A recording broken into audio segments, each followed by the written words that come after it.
All right, we in the thing. Hey,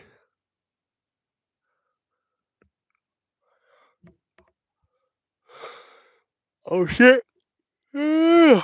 They about to load a nigga early, man. Damn. So I got to be quick. Look, first and foremost, let me say this right. Shout out to Finesse2tymes, man. Shout out to that boy, man. Nigga, you about to you about to see Finesse2tymes in these red pill spaces, right? In the manosphere in this area soon. A lot of these guys, you're gonna see them end up coming to YouTube, like they coming to YouTube anyway. They coming on YouTube any goddamn way. They getting on live and expressing, you know, how they feel about certain shit, right? And then what it is with Finesse2tymes, what I'm seeing, right? He got this same thing that a lot of black men have when they start getting shit, when they start having things in life, man. The things that people need, things that people can use in life. He's going through the same thing, right? And it makes sense for why he called himself finesse. You know, he might be a finesser when it comes down to everybody else, but for some reason, the people that he actually got love for, he'll let them finesse him. From this chick that he was fucking with, we heard about it a couple of months ago.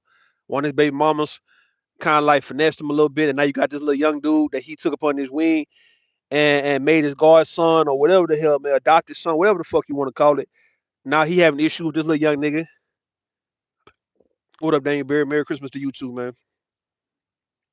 But what it is though with Finesse2tymes, man, and black men got to understand this shit.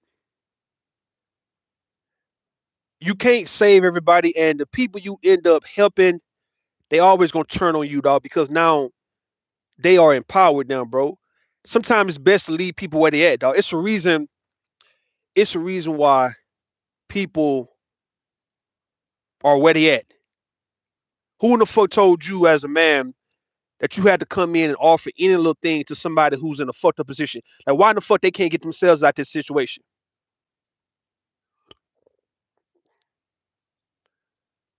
Now I'm sounding like a hater, nigga. I'm giving Finesse his props, nigga, on what he doing. He tried it. The shit didn't work. Now he's seeing the shit, right? He got to know how to not get finessed by the people around him.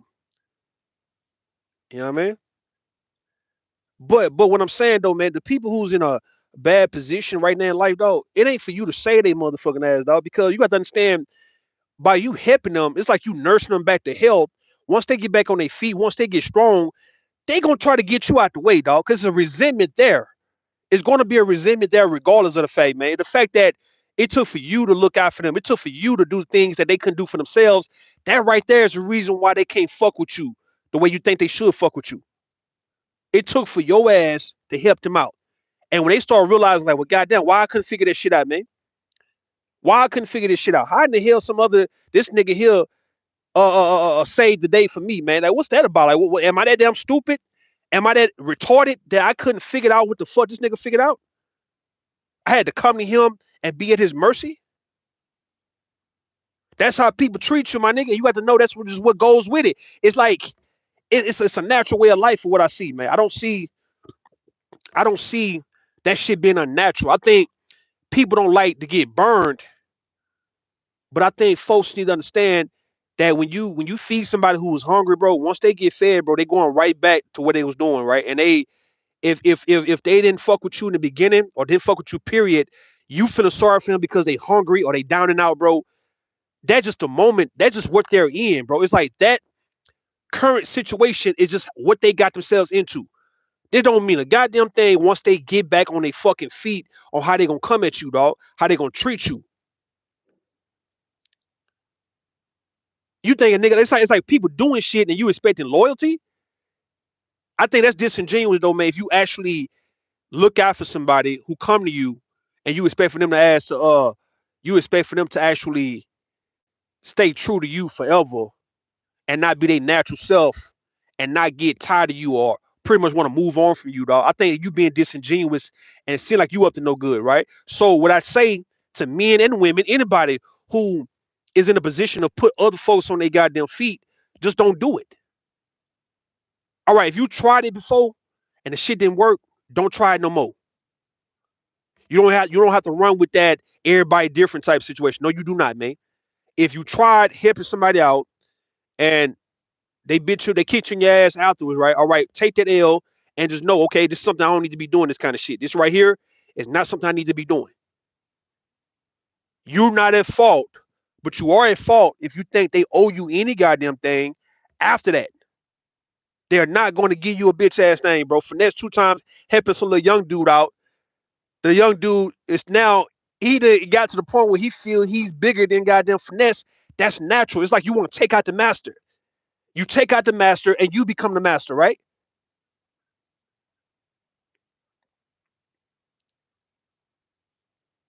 I don't know, man. It just listen, man. Black men. I see why black men are really in a bad spot though in life, bro. I can see why you got folks like when you hear people like Birdman, Jay Z. You hear about these real rich individuals and why they are very much selfish and they don't really do nothing for nobody. It makes sense once you actually get to that position yourself. And we ain't saying get to a whole bunch of millions like them guys, right? We saying just having enough money to be able to take care of things around the people around you, right? For the folks around you. Right? It makes sense why them guys, you hear stories about why these guys don't want to put nobody on, why they don't want to help nobody, because they know the outcome. We, the folks who don't have that kind of money or influence or means or resources, don't understand that shit because we don't have that. Raheem say everybody learn from them mistakes, right? We have the fall to learn. He has two sides of him. Understand the dude never had a family, so he tried by saying King, saving King because he saw himself in Lil King white. Man, that makes sense though. We all right. So you saw yourself in Lil King, then right? Finesse know he ain't no good nigga. If you can say you see yourself in somebody, that means you know the good and the bad about this individual, and you know how you're gonna get played also, right? It ain't like Finesse saying that he saw good in King. He ain't never say he saw good in King. He said King smoking weed, shooting dice, gambling, playing with guns, nigga. And I'm sure he doing a whole lot of other shit too, like trying to have sex, trying to do all that kind of shit, right? So if you see yourself in a little nigga like that, nigga, you know when he said that his daddy put a pistol in his hand when he was 13, had him out there selling crack or whatnot, right, to get school clothes. So you know you ain't seen nothing good in this situation, man. But if you want to have a sentiment, if you want to have a heart for somebody, all right, then have a heart. Just say, you know what? I see myself in you. I'm gonna try to do my best to try to save you a little bit, but I know you a dirty little motherfucker, dog, because I was a dirty little motherfucker too at 13. I think before right, white people in government church incentivize being a single mother in lower income areas, remove the father from the house. That was strategic. Hold me closer, Tony Danza. It was strategic. You're right. He's born from this guy chance to get all of that. Yeah. Listen, man. Let me tell you something, man. Raheem. What up, Linda Anderson? How you doing? Happy holidays. Merry Christmas to you tomorrow. Happy Christmas Eve. Hey, to Raheem. Let me tell you something, bro. In this culture, bro, in black culture, right? I don't give a damn how educated, how sophisticated these other careers and professions may be. At the end of the day, black people salute, they honor street shit, degenerate shit, man. We brag about that kind of shit. It's something about creating these type of stories. Like King, what he's doing right now, he'll be bragging about this shit if he's not dead in 10 years. And God forbid he died in 10 years, right? But let's say when he's 21, 22, he's gonna be bragging about the shit he was doing now. And it's gonna make him look cooler than anybody else who wasn't doing it at 11 years old. The more you could talk about as black people, the more you talk about how you was either selling dope, robbing, hustling, you was hitting licks, you was out here getting it, bro, committing murders, committing whatever the fuck. If you could talk about, if you got them kind of stories, you did time in prison, you did all, and you actually can survive till you're 30 some years old. Black people don't denounce their past, bro. They brag about it. You hear Terrence Gangster Williams bragging about it. Boosie. You hear all these niggas who are so Ali Zoe Adam. These niggas getting on YouTube, street niggas, these gangsta ass niggas, and all they talking about is what they did in the fucking 90s, right? They don't have nothing to offer now. for when they turn 50 and 60 years old, right? They brag about their glory years, which was what they did that was criminal shit back when they was younger. You get what I'm saying? Black people, it don't matter. Listen to me, Raheem, bro. It don't matter what you are as a black person. I can promise you, I've seen people on YouTube do it, right? They brag about the murders of their city. They brag about the gangs of their city, bro. Because they understand and we understand we living in a bad environment, bro. We live in a bad world we're living in. You got people who take advantage of good people. So therefore, it is good to have bad people that you know who've done bad things, and you can say, I know this individual. I rock with this individual. So yes, whatever they do, you're gonna forgive it, you're gonna excuse it, you're gonna make an excuse for it because it's making you like you tough for even knowing this individual. If a nigga talking about the murder rate of they goddamn city, and the killers and the niggas in their goddamn family who's about that shit, it makes you seem a little more tougher than what you are because you know these individuals because you was raised up around them.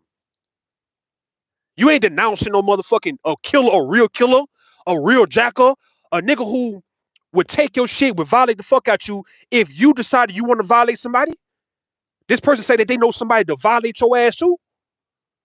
You could be a whole lawyer, a whole doctor. You could be a pastor. You could be a goddamn a politician. All these, they gonna always brag about who they know that's on some street shit to pull rank. Lil King and all them niggas, man, is creating the stories and creating these memories for when they get older. They gonna revert back to this shit. If they ain't got nothing else to give in the next 10 to 15 years, they gonna talk about what they was doing when they was 11, 12 years old, 14, 15, 20, 21, and it's gonna be some of the worst shit. You ain't gonna ever hear about nobody talking about Raheem. You ain't gonna ever hear about nobody talking about how they made all A's and B's in school. I ain't heard now nigga brag about the good grades that they made at school.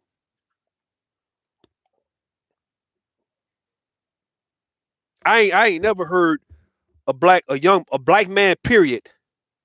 Tell me if you ever heard of a black man at any given point in his life would be bragging about, stunning about how he made good grades.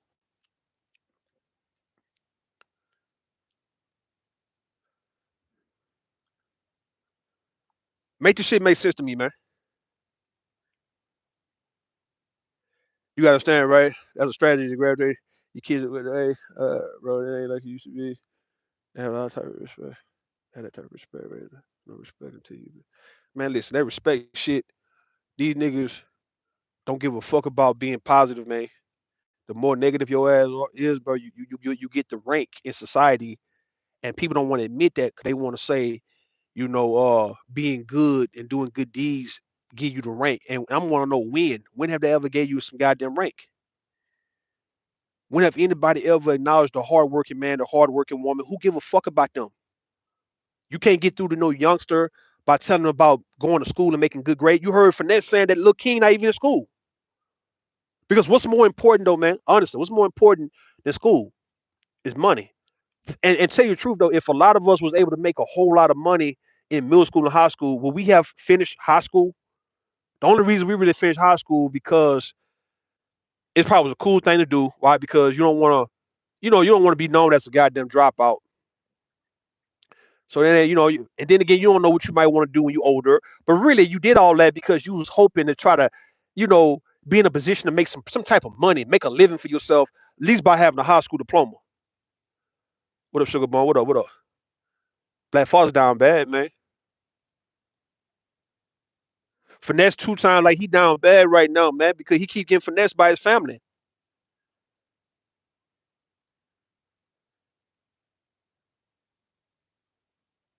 You can't listen, man. When Sugar Bone, when you got it as a man, you got to damn near be selfish with your shit. You got to be stingy because if you give it or if you look out for anybody, they are gonna resent you for it, right? Because it's like you having pity on them, and they don't want to be pitied, even though they need it. See, they need it right now. It ain't like they, in a position where they don't necessarily need whatever you can offer. Right now, they need it, and the fact that you can give it so freely and so quickly, that right there, the act of that alone is something that would make somebody want to hate you and resent you and want to go against you, bro. Because how can you face a person like this? How can you actually face somebody who at one point saved your ass though, who covered you, who gave you a quick 1,000, 500, 1,500, 2,000, who can just give you $5,000 like that, like make you feel that little. Yes, it make you feel little, bro. Yes, hell fucking yeah, dog. That's what it is though. It makes you feel little. It make you feel little when you got to go to somebody for help, man, or when somebody can just goddamn bless you. They make you feel like they sunning you, dog. And yet you think about this shit, nigga. You don't think about actually trying to do something to give back to them people. You think about how you gonna destroy their ass though, man. Especially if they don't want to give nothing to you in the future. Forgive me for my first comment. I forgot on your page, right? Oh, you good, man? Right here, you good? You say who making excuses? Now who making excuses? Sugar Bomb. Sugar Bomb. Listen, I'm telling you what it is. You got to know when you help people, they're gonna hate you for it. Therefore, all this backstabbing, all this conniving ass shit, it comes from people who've offered help. It don't come from people who denied you anything. Somebody who denied you, dog, you ain't got to worry about these folks getting on YouTube saying, man, my motherfucking cousin, dog, betrayed me, man. That nigga snaked me, bro. You ain't got to ever say no shit like that if you ain't never gave your cousin a goddamn thing. Or your brother, or your mama, or your sister, your dad. Man, come on, man. Now, I'm not ignoring you. I'm listening at what you're saying. You saying think people need pity. Yeah, folks be look, folks, they be wanting people to pity their ass every now and then, right?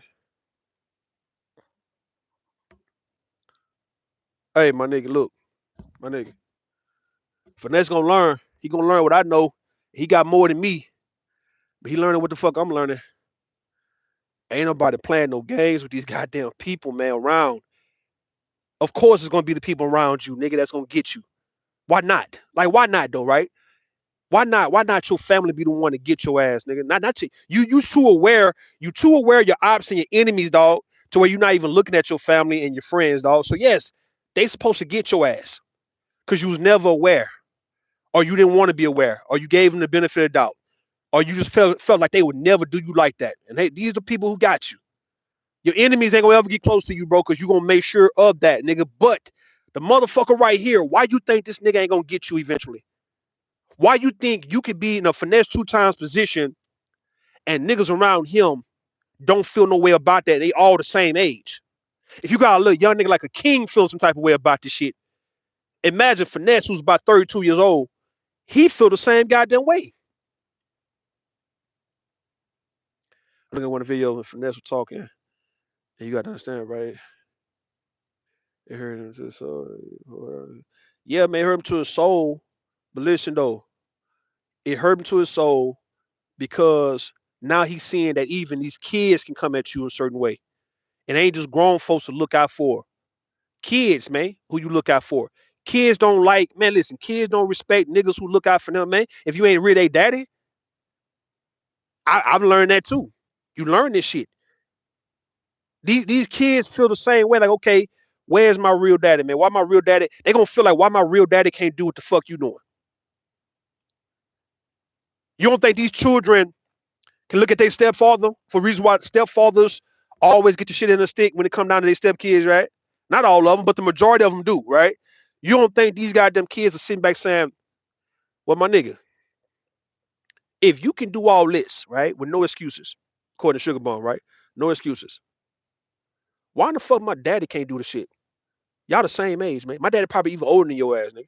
How in the fuck you can just buy, you can go to StockX and get me 2 pair of goddamn, 3 pair of shoes. That shit like 600 goddamn dollars, man, right? For school. Why my daddy can't, my daddy older than you, he can't do that? Why can't he do that? And what happens is you want to give your daddy a chance. It looked like the stepfather is showing up your goddamn daddy. And yes, as a kid, as I'm looking at it, these kids be like, hold on, man. I want my daddy to have a chance to do what you're doing so I can kind of brag about him. I don't want to shit on my daddy for life. I already feel some type of way about him not doing what he's supposed to been doing anyway. And now here you go, another dude can just come in my life and do what finesse 2 times doing for King. And whoever else, dog, whoever else you see, right? Whoever else you see who done looked out for children that's not biologically theirs, right? These kids also feel like, man, I want my daddy to fucking do something, bro. It's like People be, listen, man, folks be wanting like the underdog to come through. Like, look at Steph Curry and look at Seth Curry, right? Look at the mom and daddy. The mom and daddy have always pulled for both of them, but it's clearly who's the number one nigga in basketball, right? It's Steph, right? Steph got 4 rings, 2 MVPs, 1 Finals MVP, a whole bunch of All-Star appearances, right? And Seth Curry ain't got none of that shit. And yes, you will feel bad because I heard Dale Curry one day say, "Yeah, Steph got everything. I want the young fella. I want the little young fella to come on and come through with something." It's like he wanted Seth to come on and try to do something because you getting blown out the water though. Folks be resenting the motherfucker who's always winning, bro. And yes, it applies to stepdaddies, stepmamas, all that shit. It applies to how mamas feel about their kids, daddies feel about their kids. It applies to all this shit, bro. It applies to when you see just two people and they have the same caliber and one is just outdoing this other one, dog, you gonna naturally want to pull for the underdog, man. That's how it works. What's up? It's a kid being manipulated to speak, and the amount of King was speaking. You think he was coach? I don't think King was coach though. King looked like he was on live himself talking this shit. Are you talking about influence or just being close to saying what he's saying about finesse? I don't think King would need anybody to come and tell him the shit he was saying about finesse being, grimy or being conniving or whatnot, owing people shit, lying about shit, faking about this kind. I don't think he need nobody to coach him on no shit like that. Mr. Music, what up? OG, what up? It's lonely at the top, man. It's long. We talking about Mount Everest top, nigga. Mount Kilimanjaro top. There ain't nobody up there, nigga, but you and the clouds, my nigga. And eventually you gonna want to come back down, man.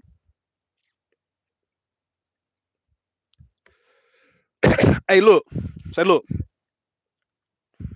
People resent people, Mr. Music, when it's two people of the same caliber and it's one outperforming the other. Folks are going to naturally resent the ones who is performing, the ones who's winning, and they're gonna be pulling for the other. Cause it's like you simply looking at the person saying, "Well, damn, bro, why the fuck can't you?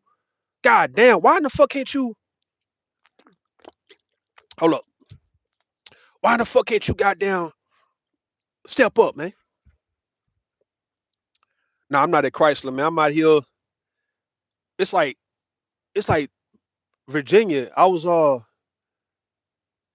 was coming from Norfolk, right? So I'm like, it's close to Newport News. That's where I'm at, like around Newport News in that area. Some shit, some roll stock, paper roll ass,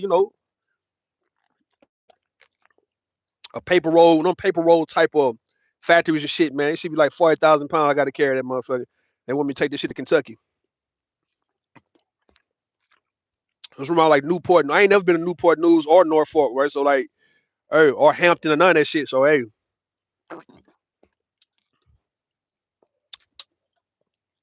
man, I'm saying good shit here, right? I'm not looking. I'm not glad. Let me go back. What you saying, dog? Hold me closer. And me and Ray about women and and the man in the house, right? And the man. See, look, Priscilla, what you just said about men being raped by women. Priscilla was talking about them goddamn boy moms, right?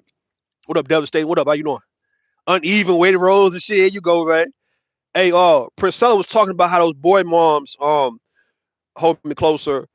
That when a woman calls herself a boy mom, what they're saying is that she is also it's some Oedipus complex type. It is some sexual relationship shit taking place between that son husband. That anytime women dress boys up like a nigga who they was fucking and all that kind of shit, you see what I'm saying? That's how you know right there. And you got some women who came on Priscilla show was like, yeah, I done seen these women for Halloween. They try to dress these little boys up and had them with fake tattoos on and grills and had their hair wicked out with dreads and all that kind of shit and Jordans and look like the very same nigga who they was fucking or who they want to fuck, man. And that is very much some sexual, some dick and pussy games that a lot of mamas play with their sons, man. So I'm telling these women, a lot of y'all women, mamas always play dick and pussy game with their son, bro. Y'all always trigger your son like he your nigga. You always expect too much of your son like he's your man. All right. So I'm like, okay, if your son try to fuck, man, you gonna let him fuck too. So Priscilla letting it be known with a lot of folks, and I'm glad she said that shit because a lot of folks need to stop ducking these kind of conversation, bro. When you see these mom, these moms raising these sons, and yet you want to say ain't no daddy in the house because the daddy normally would break that mama and son bond real quick and be like, look, get up off your mama, stop laying in your bed with your mama, stop letting your mama sit in your lap, stop sitting in your mama's lap, stop breastfeeding with your mama when you 5 and 6 years old, still breastfeeding all those shit. Stop doing all that old that sick ass shit that you doing that your mama letting you do, right? In the name of nurturing, she walking around you with booty shorts on and all that, cause can't no man do no shit like that with their daughter and shit. Your goddamn mama calling you the boy, the man of the house, and you her little man, and all that'll get excited to see you when you get your hair cut and all that kind of shit. Bro, can't no fucking man be acting like he's so excited to see his goddamn daughter with her hair done, with her nails done, talking about she his little woman and the woman of his house and all that kind of shit. And laying in the bed when your daughter 10, 11, 12 years old, still laying in the bed with the daddy and shit. Ain't nobody finna go for no shit like that. A nigga walking around with drawers on, with boxers on, all around his daughter and shit.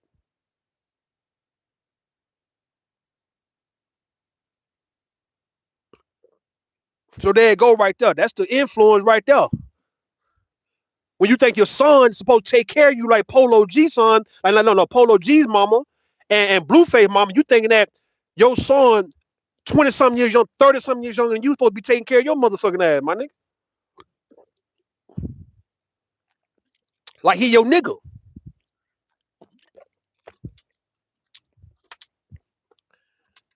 Hey man, for play with these motherfucking people, man. Getting back to Lil King, dog, right? Lil King disrespectful. He disrespecting Finesse. No one's saying Finesse is a good dude, but I can understand when a nigga try to do good to try to help and save something and how it backfire. And it makes sense why so many men, when they get older, they realize, hey, I don't need to be doing this kind of shit as much as I would like to. I'm not gonna be respected or appreciated with this shit. And now you just have to let a kid go and fall by the wayside, right? And whatever you hear about this kid in 10 years, man, you can't feel guilty about that.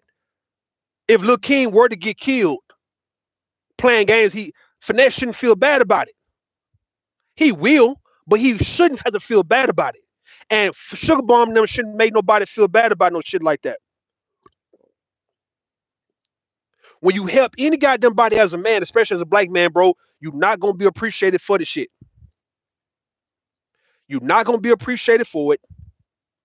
Folks are gonna hate your guts, resent you, and want to destroy you and want to kind of get rid of you because they feel that they will forever be at your mercy and forever be indebted to you, no matter what they do, no matter how much you tell them, man, you good, man, you good. That's not good enough. They need you out the way, bro. This is the reason why I do believe this. If I'm going to help somebody, it got to be somebody who I'm never going to see again. Like if I gave $100 to a man in South Carolina a few months ago, one of these homeless men walking around, he wanted to wash my truck and shit. I'm like, I'm good, man. And I just gave him $100 in cash, right? Out there in Columbia, South Carolina. And I ain't gonna never see this nigga no more unless I go back out there. But I don't have to see him no more. So therefore, it'll ease up his anxiety, the pressure off of him. So he got to ask like he ain't got to pretend like he got to do all this extra shit for me when he see me because he owe me and shit. No, you ain't got to ever feel that way because I'm not gonna ever make you feel that way. That's what black men have to understand also. If you're gonna help somebody, you got to get the fuck out their way. If you're gonna take that route of buying shoes, clothes, buying groceries, looking out for somebody, bro, it got to be somebody who you really ain't gonna see no more.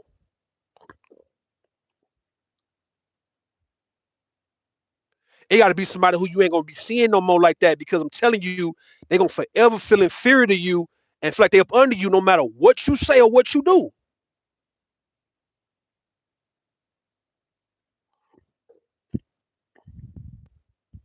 I'm listening to Terrence Gangster Williams, right? OG Giggity.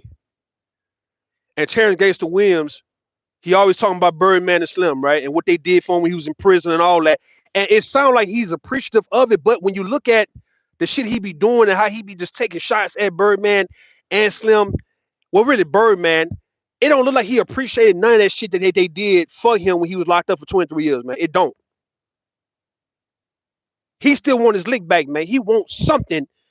He want blood out this situation, man, but he ain't gonna be able to get that. He don't like the fact that them niggas are rich, filthy, nasty, disgusting, rich, and he's on YouTube doing podcasts every goddamn day, right?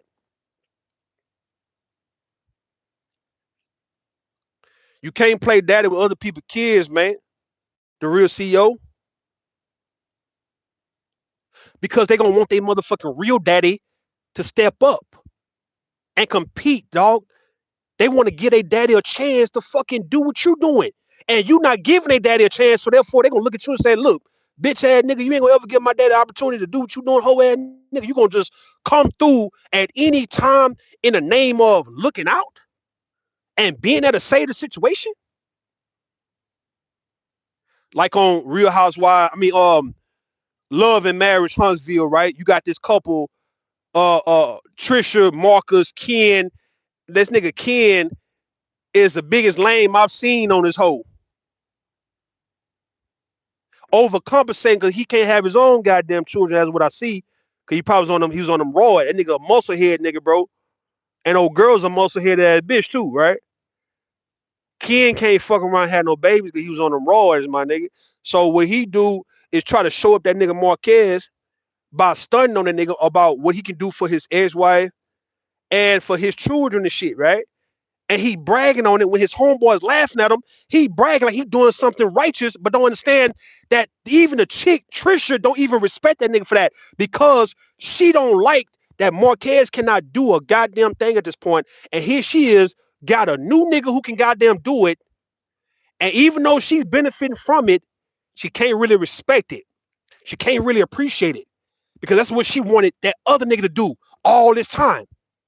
And you got women, right? Women don't believe, and a lot of time for what I see, they don't believe that people can change for certain people, right? Or let's say what they was begging somebody else to do, they can meet somebody else and this person can do everything they ask them to do, right? See, women, that kind of shit blows a woman, have a woman swimming in the head like, God damn, man, you telling me 10, 15 years I've been asking this bitch ass nigga here to do the shit, and then I leave him and come fuck with you and you can just do everything I asked you to do within a year? Women don't like that shit, bro. They don't. Women don't like that shit, man. Women don't like that shit.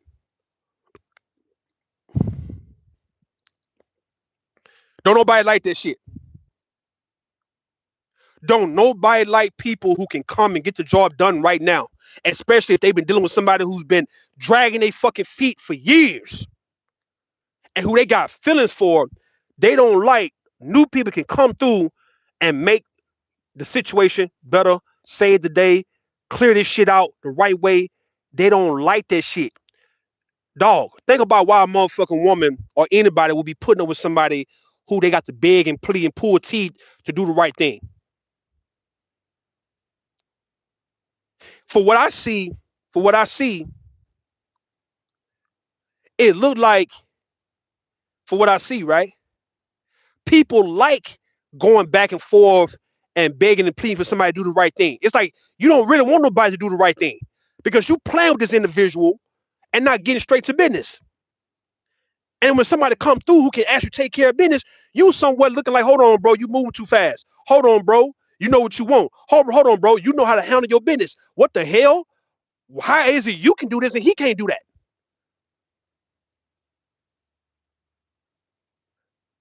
What up, what up, what up, man? It's for Hall of Fame.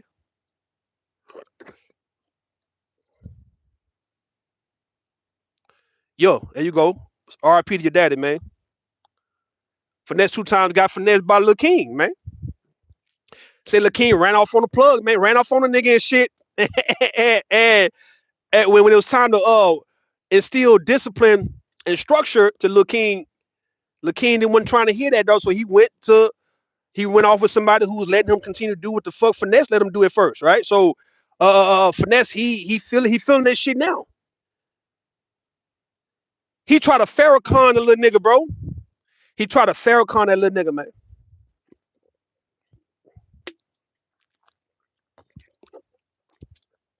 Let Lil King be, man. Say, look, that nigga try to Farrakhan that nigga, try to clean him up and make a son out of him. And that boy pulled that Marlo on his ass with Prop Joe. Said, look, nigga, I wasn't made to be your son, nigga. And bah, kill the nigga.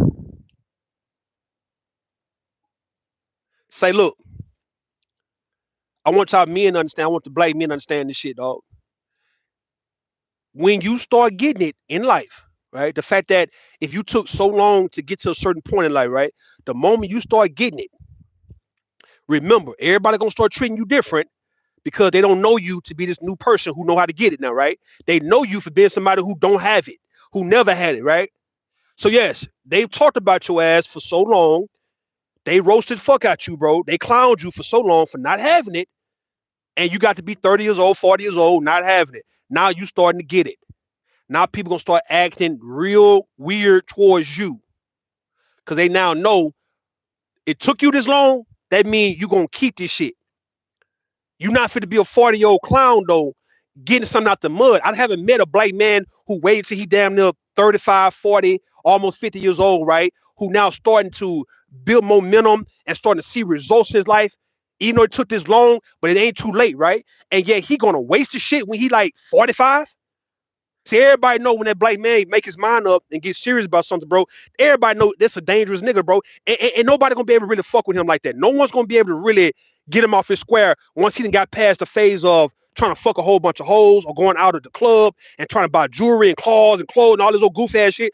Once a black man 35 and up get focused on some shit and now he starts seeing the results and he realized that this shit is way more sweeter than pussy. These results feel way better than head, nigga, throat, ass, nigga. Everybody know y'all lost that nigga now, bro. You had him when he was a slave to all the worldly things in life, man. All the carnal things, all the temptations of the world. You now know this nigga 37, 38, 40, 45. He now is focused. You can't dangle pussy in his face. You can't say you gonna give him some throat. You can't dangle goddamn the club, party, drink. You can't dangle none of that goof ass shit to this man, bro. He good on you, nigga. He's gonna build himself up right in front of you, and he's gonna keep this shit now. It took too long. Your bitch ass gonna fuck around, start treating that man like he a hoe now, man. And he got to make a decision. What he intended to do with you and for you. See, this is key right here. I don't know. This probably some law of attraction or some law of you know. I mean, is it? I don't know. It's one of these laws, right? It's when you actually have good intentions for people around you, and before you go any further with the shit, whoever you worship, whoever you pray to, is going to reveal to you if this is going to be the right thing for you to do. Let's say you want to take care of a woman, you want to take care of your family, you want to take care of your partners, you want to do all the things that you always want to do in life, and now you're in a position to do it. Your intentions is going it's going to trickle off into the people around you that you want to look out for, to where they're going to show you if this is the right thing for you to do or not. They're going to show you based on how they treat you if this is the right thing or not, man. Your pure intentions of wanting to look out for somebody before you get too deep into the situation with them is going to be revealed by them if this is going to be the right thing for you to do or not.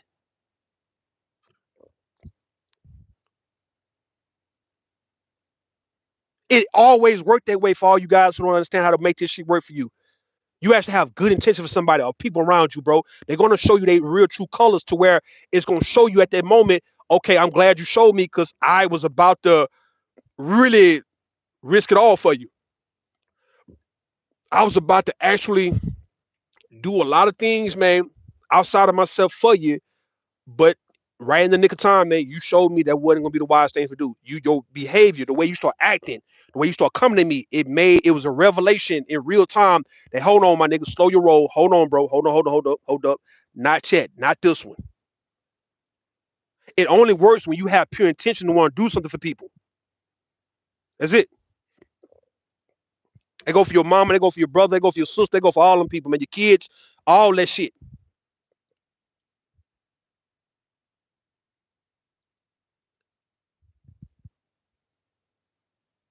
Family dirty, man. Black men, when black men start getting it, the curse of the black man is this: you want to get it to help everybody. That's what everybody has shamed you. Listen, black man. The people who was around you, the game is so cold, dog. This is how cold the game is. You might be the man who actually done build yourself up financially to where you can help everybody around you, right? The motherfuckers around you know that you shouldn't be helping them at all, right? Because how they feel about you. But they understand that the world we live in, that in the case of niggas like DeHaven, right? I'm gonna go back to DeHaven in a minute. It be niggas like DeHaven and niggas who you know in your family and partners that you know who understand that the world don't like men who don't put other people on, right? Especially black men, right? They can use that to their advantage, even though they don't even fuck with you like that. These people know how to play to the world. They know how to play it to the world, bro. They know they don't even fuck with you like that. But if you don't put them in position, they can get on this bitch like DeHaven and talk about how you did them dirty, how you left them, how you didn't fuck with them, how you abandoned them, and all that kind of shit. And everybody gonna look at you as a dirty ass nigga, but not gonna look at this individual as a dirty individual only because they coming out saying how you didn't look out for them. They wouldn't even look out for your ass, right? See, they plan on society's opinions and perception of shit. And you gonna be looking like you taking the goddamn L at all time until people get in your position to understand where you coming from. So, like I said earlier, right? You understand why Jay-Z do what he do, why Lil Boosie do what he do, why 50 Cent do what he do. You understand why them rich ass Dr. Dre don't really fuck with his sons like that. You understand why these niggas don't fuck with they goddamn children a certain way, or they parents, or they goddamn homeboys and sisters and brothers. You understand when you get in that position why 50 Cent don't fuck with his son like that. But let 50 Cent, let Marquise tell it. 50 Cent ain't did a bitch ass thing for him, right? Let DeHaven tell it. Jay-Z ain't looked out for him at all. They was raised up in Marcy and all that kind of shit, right? Together. Mama know each other. So they was real live ass family. But Jay done left him the fuck alone, right? And you look at Jay-Z and be saying, you look at Jay-Z and be like, man, Jay-Z, you a bitch ass nigga, bro. You a bitch ass nigga, man. You ain't gonna look out for your nigga. Look, it's too many niggas like that. It's too many niggas want folks to look out for them. That's why they can get everybody on their side. It's too many niggas can play that pity party ass, that victim ass shit, like as if a nigga who he was raised up with wronged him and shit, and he went and got rich and don't even fuck with me no more, right? It's too many niggas who was on that side though. So it's gonna be so many men all over the goddamn world who gonna say, you know what, bro? I feel you, bro. Hell yeah, my motherfucking partner did me like that.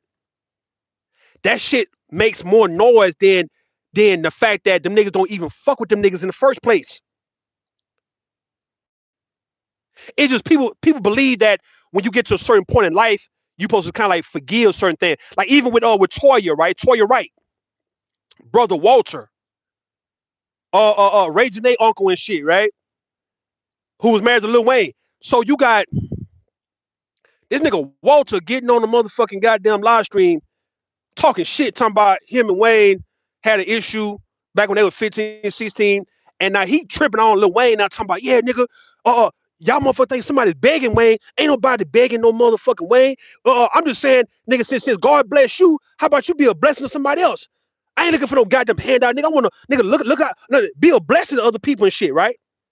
Why in the fuck he talking like that, man? That type of fucking energy, dog, is the reason why nigga don't fuck with you, because they know you got that in you. That scares niggas, bro. When a nigga put you in position to where you become powerful like him, and yeah, you can take him out. That's all you gonna fucking do, DeHaven and motherfucking Walter and motherfucking Marquise and goddamn Dr. Dre son and goddamn Suge Knight son and goddamn. We can keep going down a list of these motherfucking niggas, bro.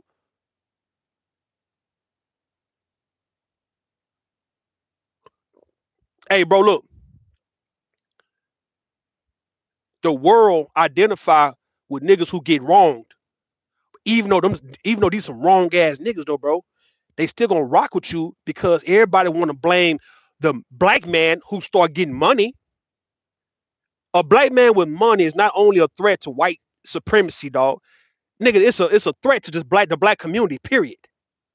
Of course, of course, everybody gonna say why you didn't look out for us, why you didn't give us 100,000 or a million, nigga, why you didn't look out for we all came up together. Why? Everybody wants somebody to get. They feel like you owe them. Look, when a nigga know you, they feel like you owe them. It's like if you know me, you owe me. Dog. That's what Finesse2tymes said, right? Nigga, you feel like you know me, nigga, you owe me. Say, man, they gonna get on YouTube, on Instagram, talking about how you a dirty ass nigga, you a ain't shit ass nigga, because you didn't put me in position, even though I don't really even fuck with you like that. That's why you didn't put me in position. But yet I can sell this shit to the world that you just a snake ass, grimy ass, dirty motherfucker, man, right? Who don't fuck with nobody, even your day ones, right? But I'm not gonna tell nobody what the fuck I did to you and how I was talking about your ass and how I tried to set your ass up and how I'm the reason why you was fucked up for a long time and you still got out that situation and all that, right? I'm not gonna tell nobody that shit, bro. I'm gonna make it sound like as if you just a dirty motherfucking nigga, cause everybody gonna buy that shit. I don't buy nothing DeHaven talking about when it comes to Jay-Z. I can tell that DeHaven was the type of nigga when he had it, he was a whole ass nigga to Jay-Z, bro. I can tell you, dog. He telling a story about on Marcy Maid, talking about when he got locked up. That's when Jay got connected with his plug and shit. I'm like, all right, so if Jay was your little brother, why in the fuck you hid the plug away from him? You hid the plug away from your little brother, though, right? So at one point, you wanted to be the goddamn man, but you was limited with the shit. You didn't know how big Jay-Z will ever be in life. Or maybe you did. So if a nigga wanted to kill Jay-Z and you knew the nigga who wanted to kill Jay-Z, and now you hang out with the nigga who wanted to kill Jay-Z, bro, you think Jay-Z is supposed to fuck with you. Why would he fuck with you when y'all plotting to kill that nigga? Both of y'all plotting to kill a goddamn nigga, man.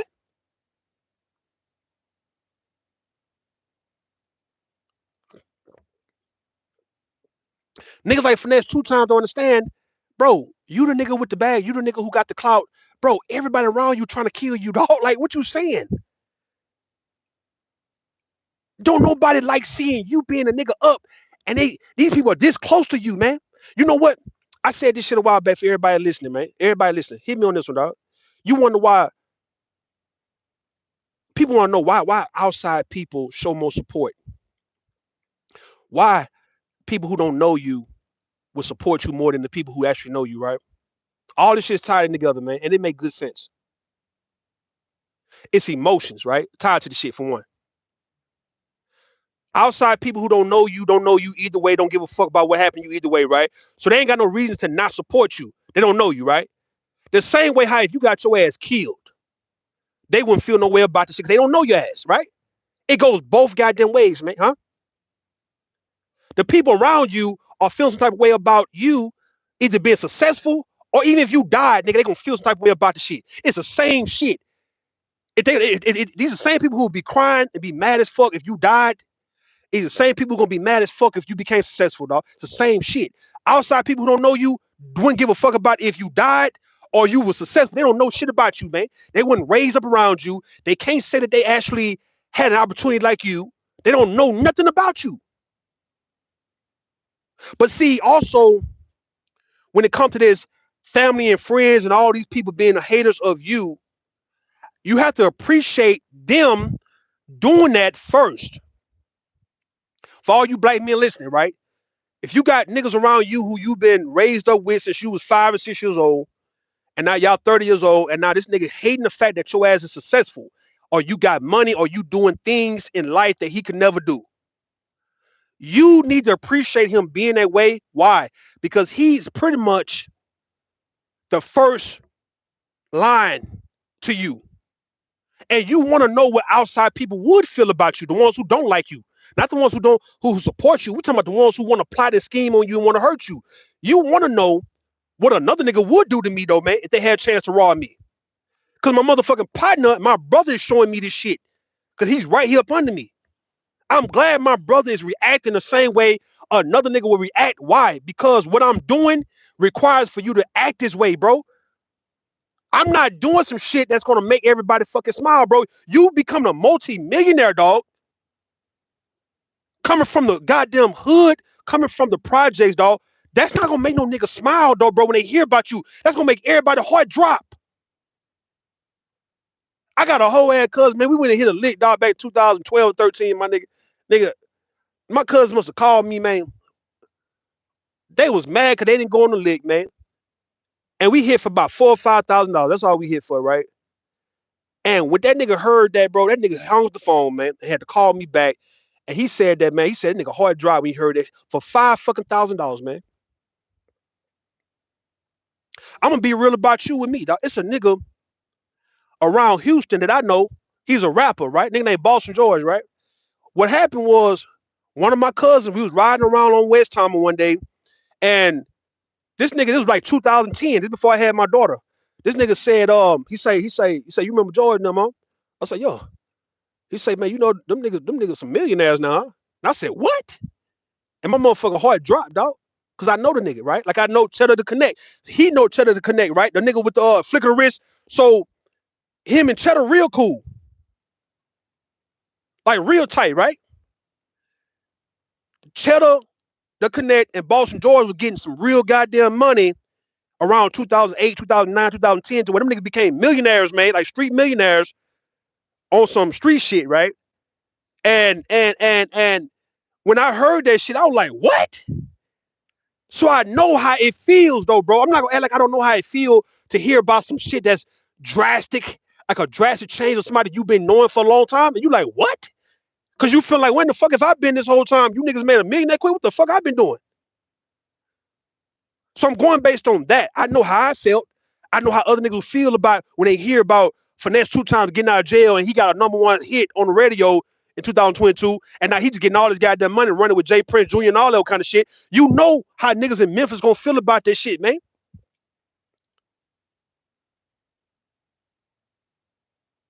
Niggas gonna feel stupid about that shit, bro. So you need these niggas to react the way that they supposed to react to you. You don't need to be getting mad at them. You need to know how I need to goddamn watch myself around everybody, because I didn't just go and get a job at McDonald's or Burger King or Walmart, bro. I done made a move that made me a millionaire or even a couple 100,000 a month, man. I done did some shit that got me $100,000 in my pocket, man. Nobody around me is gonna be happy about this shit, nigga. Man, y'all niggas say, man, they gonna separate you from your money, man. They gonna try to separate you from your money as much as they can. Ain't nobody fit to be happy about this shit. Why you think a nigga supposed to be happy about this shit though, black man? For why you trying to bring a nigga in your shit?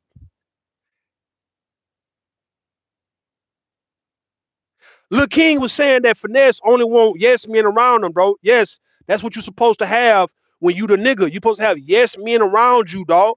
Not niggas who trying to challenge your motherfucking ass. I never understood why black niggas always think that you are doing something by being a threat to somebody and challenging somebody, bro, who you trying to benefit from. When you got stupid ass niggas would say, okay, well, you saw me as a threat. That's why you had to get rid of me. Yes, stupid motherfucking nigga. That's why you had to get rid of you. You was a goddamn threat, you dumb motherfucker. Yeah, of course. You don't keep a threat ass nigga around you, man. And you don't keep a nigga who's combative and resistant. You don't keep a nigga around you challenging everything you goddamn say, bro. If you the fucking boss, man, even if you wrong, dog, you don't give a damn about a nigga trying to check you on that shit. No, I'm not saying you can't have somebody give you a wise word every now and then. Hey, man, that might not even be cool, right? Hell no. Nah. I don't know about that shit. That shit might not be wise for everybody. And he explained to you exactly why this wouldn't be the wise way to go. But if you got a nigga like a Gene Deal who and like he thrived and based himself off of always going against Diddy and shit, when we know that's a goddamn lie, of course you don't want no nigga like that around you, man. Yo, you really want motherfuckers around you, since you the one who got it, to shut the fuck up, man, and do what you say do. Why is that a problem? Why in the hell do a nigga need to be goddamn, a nigga with less than you need to be telling you shit? So this is the reason why you stop fucking with your partners and your goddamn brother and your sister and your homies and all that, because they not gonna be okay with you being the boss of them, bro. They not gonna be okay with you being the boss, my nigga. Black man who get it out the mud. Black men, you was up, you look down bad, and now you up 50 grand, you up 100 grand, you up 1 million, bro. You gotta replace everybody around you, because the people who you was raised up with is not gonna be okay with you being a boss. You gonna see it with your goddamn kids ain't gonna be okay with you being the boss like that. I done got on my kids' ass a few times, man, playing with me, man. Got on my mama ass, my brother, everybody ass, dog. And I ain't got shit like that. I don't. I'm setting this shit straight now, man. I said, look, nigga, I'll be a whole ass nigga to y'all, bro. If y'all keep playing with me, man. I'll be a whole ass nigga to y'all, dog. If y'all don't do what the fuck I tell y'all to do, man. And especially if y'all benefit the shit more than me, I don't benefit off of nothing I tell y'all to do, man. Don't play with me like as if I'm getting y'all to do shit for me and y'all don't benefit. Everything I done asked you motherfuckers to do is for you in this hole. You got me fucked up if I done got to this point with a little bit I've accumulated so far. And I'm gonna have my inner circle playing with me the way I see other niggas inner circle playing with them because I don't have a problem leaving y'all goddamn ass stuck, man. Fuck all that hard shit, nigga. Luther Vandross ass shit. I'm good on all that, bro. You have to let it be known, even with your goddamn mama, your brother, your sister, your daddy, your son, your daughter, your niece, your nephew, your grandmama, your granddaddy. You got to tell all the ass, look, man, y'all got me fucked up, my nigga. Out of all people, y'all gonna run with me on this shit, or y'all gonna get your ass left. That mean, nigga, if you fucking with me, man, if I done got to this point and it took me this goddamn long to get to this point now, man, all right, yeah, you gonna do what the fuck I tell you to do, cause I know what the fuck I'm saying now, nigga. Now what? Nah, nigga, I don't want to hear shit coming from listen, I don't want to hear a goddamn shit coming from my mama or my brother or my kids, nigga, telling me a goddamn thing other than doing what the fuck I say do, man. Do what I say do, nigga. It's a reason why it was fucked up before I got in a position, nigga. Now you gonna do what the fuck I tell you to do. I don't want to hear shit. Don't try to act like you for the fight. You trying to fight for power. You scratching, kicking. You trying to fight for leverage, nigga. Ain't no fucking leverage right now, dog. I've let you motherfuckers get away with doing what y'all been doing for however long, right? So y'all been running this shit. However long y'all been running the way y'all want to run it, right? I ain't said shit. Now, when the real boss man come in, my nigga, when the real boss man come through, I done gave y'all nothing but time. I'm damn near 40 years old. I'll be 40 years old next year. I done sat back and watched y'all do this shit for so long, and I just knew from my heart. I said, y'all know what the fuck y'all doing, but I didn't say shit. I let y'all fuck it up for however long. Now I'm about to clean this shit up, and while I clean it up, y'all gonna shut the fuck up, man, and do what I tell you to fucking do. Before I write any check or send any Zelle or any cash app in this hole, it's gonna be with instructions, dog. And I don't give a motherfucker what you so-called say you done did for me when there wasn't no instructions attached to the shit. Now I see that that was wrong. Now it need to be some instructions and some stipulations to the shit. And no, I'm not being mean to you. I'm telling you how we finna get ahead in the game because the way y'all was doing it, that's how you got everybody around this bitch spoiled thinking that they supposed to just get shit and not do shit, not be shit. And see, when that black man get focused and he start talking like that, that's when everybody start giving him pushback. It be the family, it be the friends. Everybody say, no, man, no, that nigga he's on some boss man shit. We knew that when he didn't have it or when he wasn't trying to get it, we can kind of run the situation. We want to run it and do the way we want to do it. Because we knew that it's supposed to be some structure to this type of stuff, man. But we did not structure this shit at all, right? Now, this nigga here who been sitting back watching and just chilling and not waiting for his turn, and now it's his turn, and now he's gonna bring some order into the situation, and everybody gonna be having a problem with it. But then later on, they'll be talking about how you had a vision and shit, like you Keenan Ivory Wayans or somebody. Are you Judge Mathis? Are you Steve Harvey or somebody? Are you 50 Cent, Floyd Mayweather? Now they're gonna be talking about how you had the vision and how you blazed a trail and everybody came, followed you. You carried everybody on your back and we all went through. Nigga, I know motherfucker. So that's why you gonna do what I asked you to do now, right?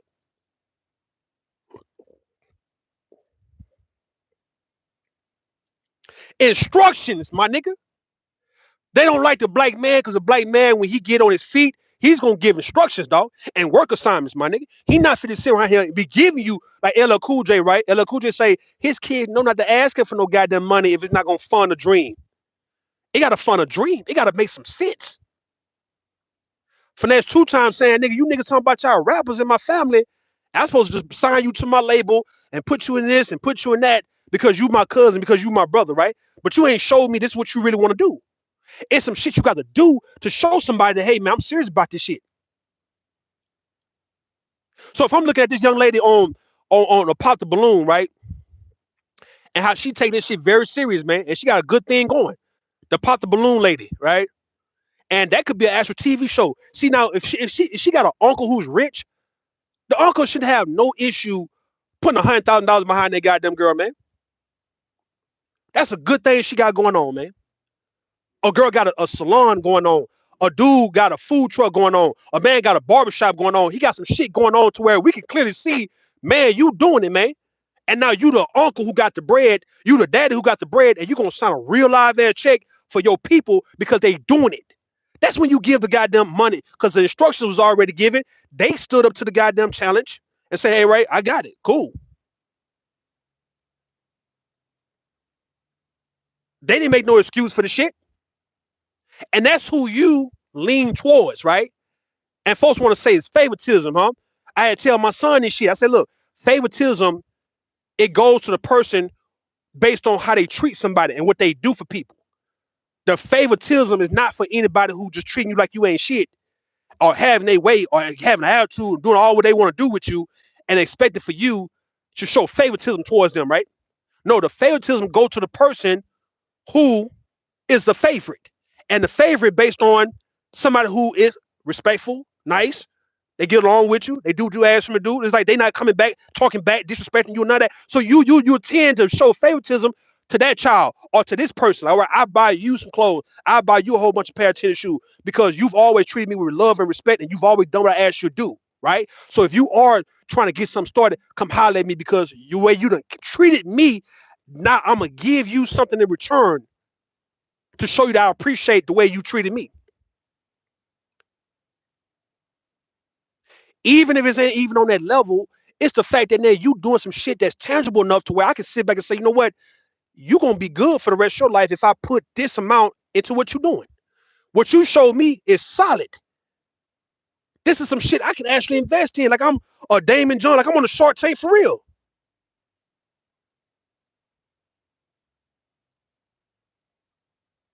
Appreciate you, Manosphere Hall of Fame. Hey, look,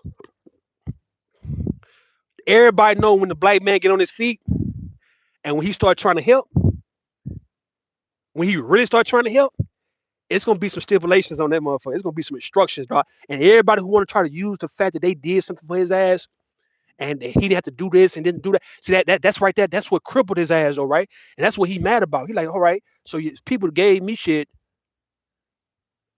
and I didn't have to really do shit to get this, and I don't got nothing to show for it now, right? That's an error. That's a mistake, man.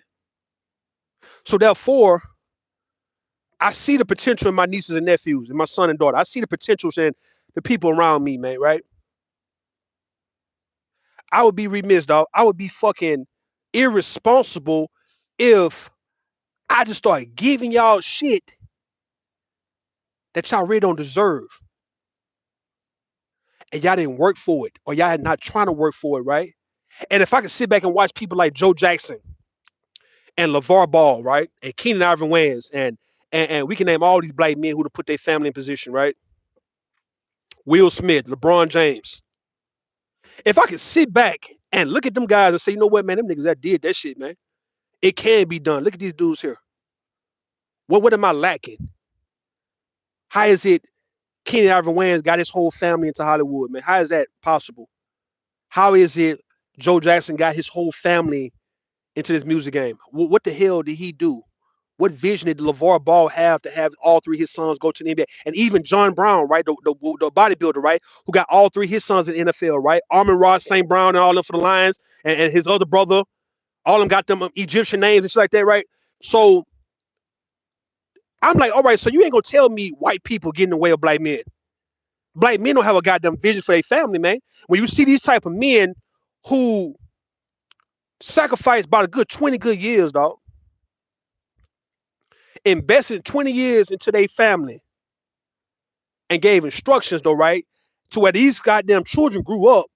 And even though they probably could say, all right, I didn't like all the shit we had to do when we was young, but you think Michael Jackson, if he was still living, would he be complaining about a goddamn thing, man? Or Janet Jackson?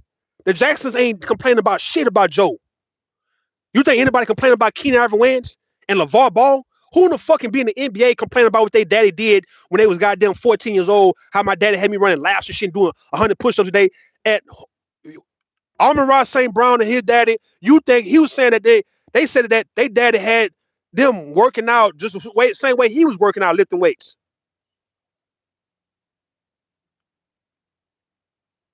Giving his sons an advantage over everybody else. LeBron James and his sons and shit, right? You thinking LeBron James and them, so all them, so for all y'all thinking that if you get some pushback from your children or from your nieces and nephews or from your family when it come down to make them put in some hard work to get to a certain point in life, you thinking that these goddamn kids are going to be 30-some years old, be famous, rich, and going to be mad with you? I want to know who in the fuck mad at they goddamn daddy who was on their ass, though, man, and beat their ass to greatness, dog. Who mad at their daddy? Because your mama ain't going to do the shit. We see black men that these black mamas ain't going to push these goddamn kids to be a bitch ass thing, bro. They not. Now, I seen a woman on Instagram, got her 3 kids. She's a chef, and she got her 3 kids, starting them off young. She got her 3 kids in the kitchen preparing meals like her. And they doing it in a routine. They doing it in unison. I thought that was so nice. I'm saying, all right, that's some cool shit right there. That's the only few black women who got it in them to actually be structured enough to have their kids in sync with each other like that, doing something that she's doing. So when them kids grow up to be chefs, executive chefs, and sous chefs, and have restaurants, are they gonna be mad at their mama? Hell the fuck no. You don't be mad at your mama or your daddy for pushing you to greatness.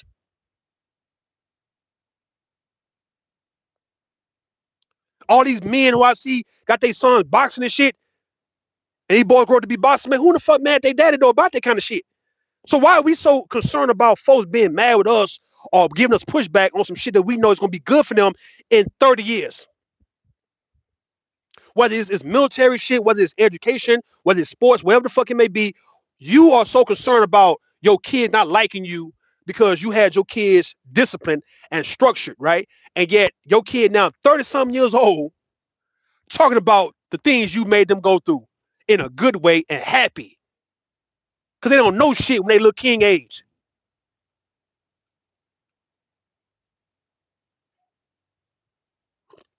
What up, two side? What up?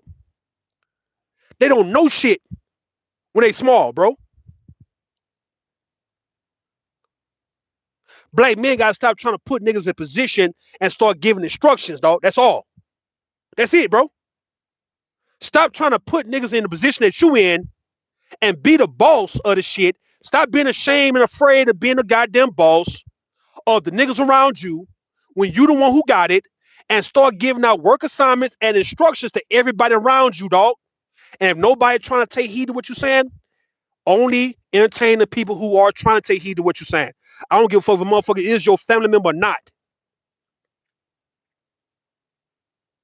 I let my children know this shit. I'm like, look, man. I mean, I heard Jay Prince say this shit about his son. He said, look, if my sons don't want to step up and take care of this business, I'll leave it to somebody else who will. I done told my goddamn kids that shit too. I said, look, man, you think all y'all little homeboys and homegirls, you think I won't invest in their ass? I said, y'all little partner who y'all play football with when y'all come over to where I'm at, right? Down the street. The boy ought to be about 13 years old now, right? So y'all 14, 15, 16. So y'all around. So you thinking, since I know everybody, you thinking I want to invest in somebody who's not my goddamn relative? If I see that their ass is actually trying to do something, let's say if one of my kids, homeboys or homegirls, in the next, let's say 5 or 6 years, right? And I'm hearing about them going to school, or they are on a football team or a basketball team, or they actually graduating with a bachelor's in this or a master's in this, right? And if I've heard about this shit, you think I won't reach out and say, look, man, what do you need, man? Or if I heard about somebody trying to go to school like an Ivy League school, somebody from where we from trying to go to Harvard or Yale or something like that, and this is the next 5 years now, you thinking I won't buy a car for this goddamn young man or this young woman to be able to go to school? I would go and spend 25 bands on whoever my daughter's homegirl or my son's homeboy. If I hear you trying to go to Harvard or Yale, you got accepted in Harvard or Yale? If that's the case, dog, if you telling me, look, give me 1 year, show me your grade. I tell them, look, give me 1 year to show me that you really gonna do the damn thing in Harvard or Yale, dog. I want to see 1 year worth of whatever work you done put in, man, at Harvard or fucking Yale, dog, I'm liable to buy you a motherfucking house out there. But since I'm not gonna do that, I would most definitely get whatever car you would feel comfortable driving from, let's say Connecticut to Texas, dog, or just from Massachusetts to goddamn to Texas, nigga. Since I be driving trucks, it ain't really that far. Let my motherfucking son, homeboy, get accepted in one of them goddamn schools to where he just really got to go and ain't nobody can help him really get out there and see if I don't go buy him a goddamn car and say, fuck my son, though, because my son ain't trying to do shit if he want to play that game with me, man. If my daughter want to play them type of games to where one of her homegirls want to actually open up a whole beauty salon in the next 5 or 10 years, and I've been trying to get my daughter to do that shit, and my daughter ain't hearing the shit, I would put the money on my goddamn daughter's homegirl, man.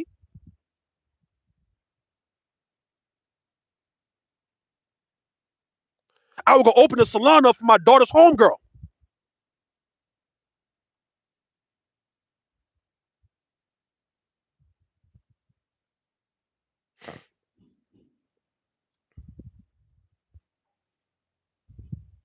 Black men gotta stop playing with these motherfuckers around them, bro.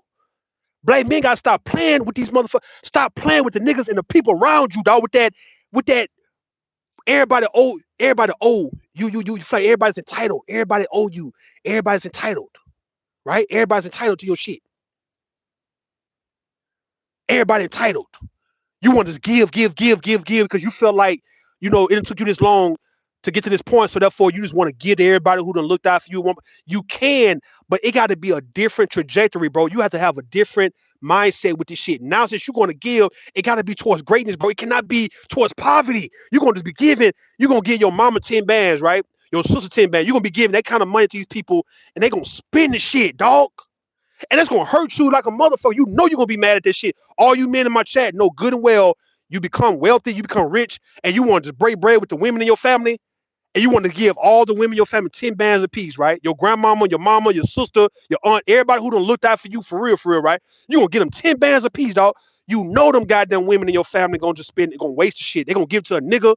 Come on, man. You know they not gonna be greater than what they are. So you shouldn't feel bad by not giving it to them. And you should not feel bad about giving them instructions by saying, hey, look, Aunt so and so, you say you want to do this though, right? You want to write a book on so and so, Aunt Tanya, Aunt Linda in the chat, right?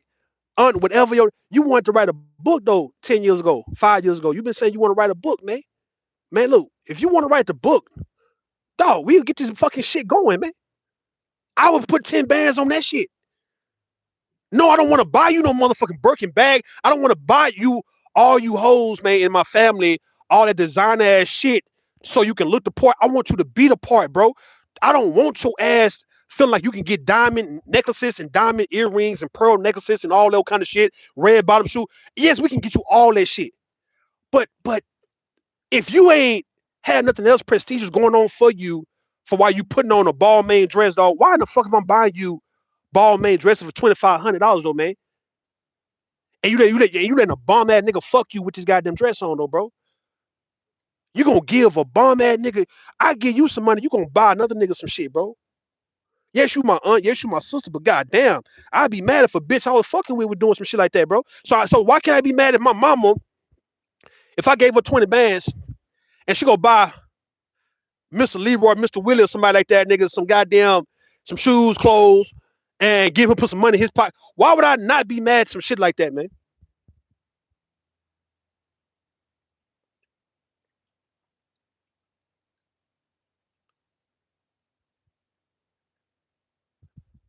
My sister gonna buy all this shit for her baby daddy, man.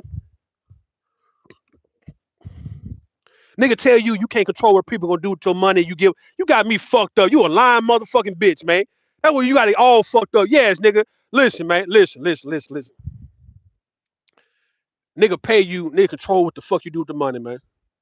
We talking about nigga pay you in a big amount, and they gonna control what you do with this goddamn money, man. This ain't no $100, man. Stupid ass bitch. Don't play with me like as if you gonna expect me to give you 10 bands, 20 bands, and I ain't gonna tell you what to do with the shit.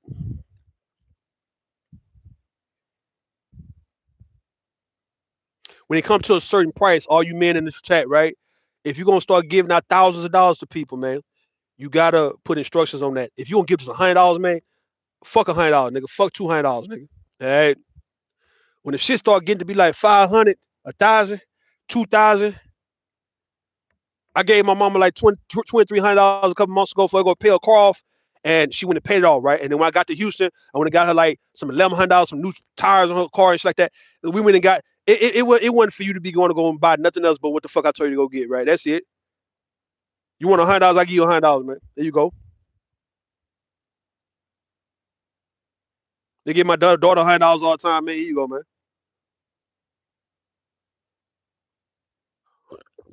You got me fucked up, sugar bump. Depending on how much. Depending on how much, doc.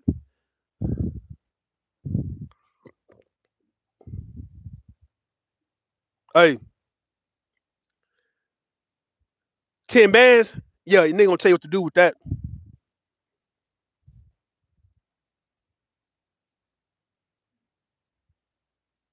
It's that whole shit, man. What up, a B tie? What up? Hey, look, black men gotta put instructions on their shit, man.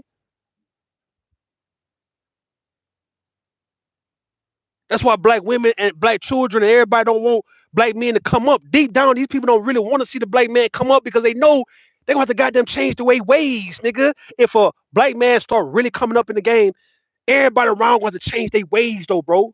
You know this shit is true. You know this shit. Women, children, they do not want to follow no type of instructions given by nobody. They just want somebody to give them what the fuck they want, and that's that. And nigga, you know you would be a whole goofy if you just giving your family all what they want and you ain't putting no instructions in the shit, bro. And yet they go right back to square one, nothing to show for it, and none of that, and you just wasted money. You wasted money, and you gonna feel sick to your stomach knowing that I done spend $100,000 on my goddamn family, and these motherfuckers still fucked up the next year. Man, how in the fuck y'all fucked up next year? I done gave $100,000 to the family, right? Trent Richardson was giving his brother $100,000 a year, giving all, letting everybody use all his credit cards and all those shit. Had millions on the shit. The nigga fucked up, man. Nigga ain't even in the goddamn league. It was a bust. All them niggas who be goddamn having money, who was high draft picks and all that shit, got so consumed with their family bullshit, the family couldn't even wait and wait for about 3, 4 years for you to get you another contract, a $50 million contract, dog. Now y'all was begging as soon as they got the little first rookie contract. I don't delete no comment. I ain't delete no comment. I don't delete comments, man. I'm not even touching the screen right now. So it say whole shit. That's the first thing you wrote, whole shit, and you say why you delete my comment. So that's one of the two things I see. Ain't no deleting. Hey man, look, niggas be having millions trying to put their family in position, but trying to be nice, giving you shit, right? End up broke because everybody's needs something, and ain't nobody want to make the money work for them. They just want to be able to get out here and just ball the fuck out. That's what all these black niggas been wanting to do is waiting to get some money to go out here and just splurge. Black people as a whole is not saying, you know what, I wish we can get $100,000, bro, because nigga, we gonna turn that to $1 million by the end of the year. All we need is 100,000, bro, to really, because if you had something already in play, and if you just need some money to actually get it started, and once you get it started, it just will make more money for you. See, black people don't want to necessarily do that, bro. They want to get out here, not establish themselves financially first, then go buy the whole designer things, and yet you just feeling good, looking good. Because now when you walk into the building, you are actual CEO of a startup company. You actually somebody who is important, right? You a real lawyer.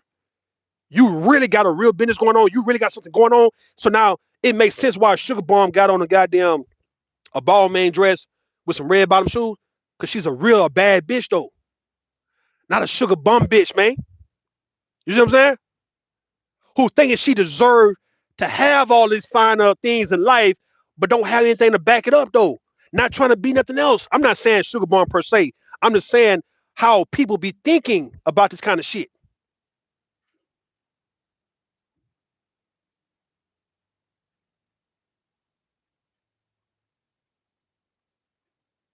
That's all niggas are waiting on, bro. Niggas are waiting on They get clothes, cars, jewelry, all this material shit. And when the shit run out, they just as broke as ever, man. Don't have no good reason for why you wearing all this expensive ass shit. You just want to have it because you see people on TV with the shit. I told my homegirl this shit years ago. I say, look, y'all be shortchanging yourself and how y'all be doing these women hair because these women are supposed to really be spending like 1,000 on this shit, but yet they want to fit in and want to feel just as good as Beyonce and Rihanna and them, to where you got to lower the price and sell this shit for cheap, like the hair dude and all that. These hoes shouldn't be wearing all that Beyonce and Rihanna ass shit, and y'all feeling bad because you feel like, well, it's so many black women who don't have the type of money or prestige as a Rihanna or Beyonce or any woman who is making well over 6 figures a year, right? So yeah, we got to try to acquiesce to these women who is really some project dwelling ass hoes who just sitting around want to go to the club with this shit. This ain't for the goddamn club, bitch. This for something else. This for a real formal dinner. But you want to wear some formal dinner ass hairstyle to the goddamn a hole in the wall ass club at that, bro. Po monkeys ass shit, juke joint shit, bro. Mississippi ass shit.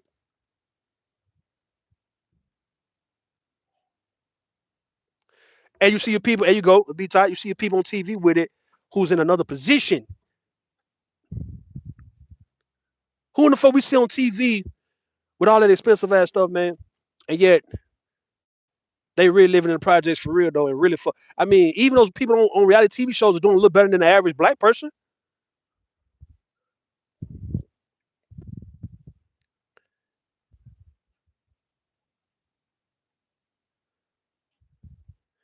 I ain't caring about how they wear their hair. I'm giving an example on how people's priorities be all fucked up for why when black men start getting money, black men feel like they can't give instructions to the people around them because of the priorities of the people around them, right? And they feel like you trying to tell me what to do.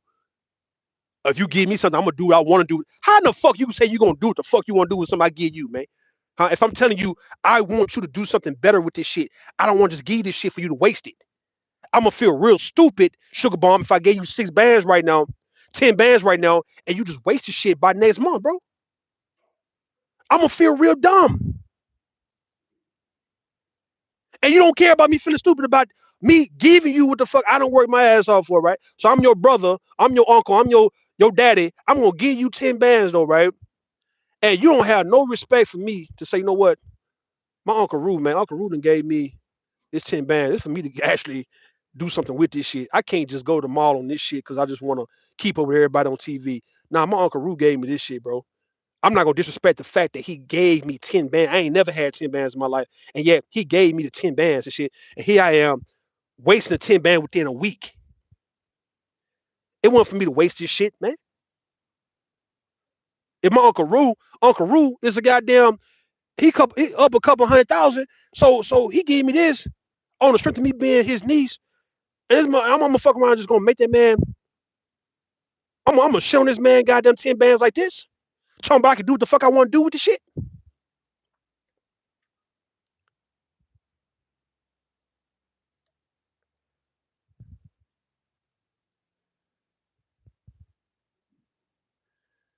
She say, well, you gave it to me. Why you care? The fuck you mean, nigga? Who else would have gave you this shit then? That's what I'm saying. Why you ain't caring about that? Who else would have gave you this shit? Why you don't care about nobody else would have gave you this shit? So if a nigga you say you love and got love for, why you don't be mindful and say, man, this is a lot of money. I'm supposed to get rich off this shit, bro. Like this is a whole lot of shit.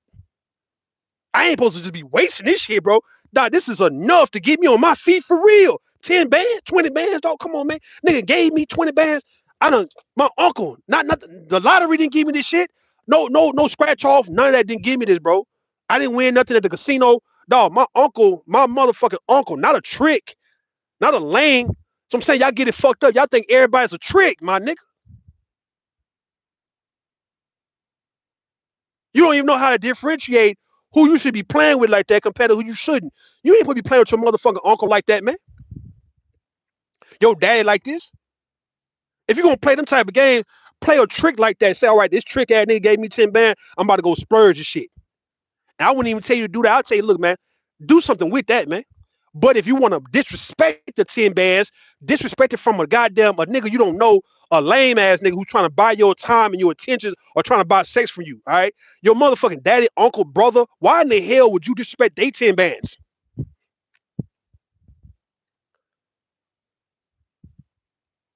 Why would you disrespect their 10 bands, man?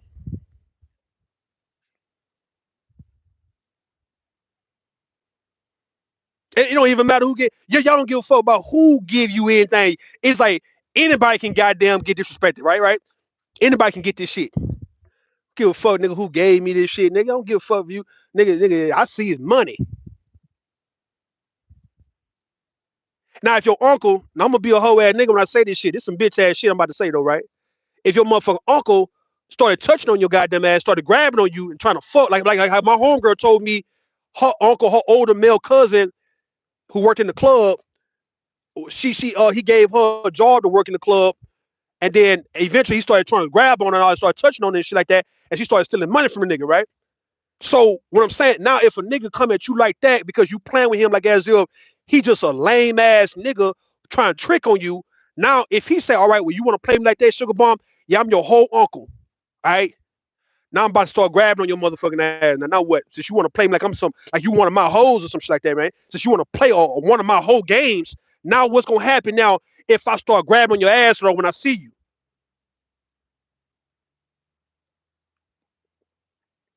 Some bitch ass shit, ain't it? Huh?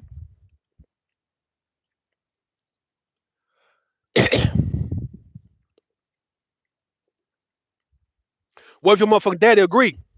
What if your daddy co-sign the shit and say, well, hey, you want to play whole games, man? Look, you should never accept that kind of shit from that man if you gonna disrespect that man like that, like he just a trick to you. That's big uncle, huh? That supposed to be your uncle, huh? Okay, well shit, you gonna act like he just a lame ass nigga giving you money. Okay, well now he grabbed on you. What you want me to do about it, man? You should get niggas money back. Or go do what he tell you to do with the money, huh?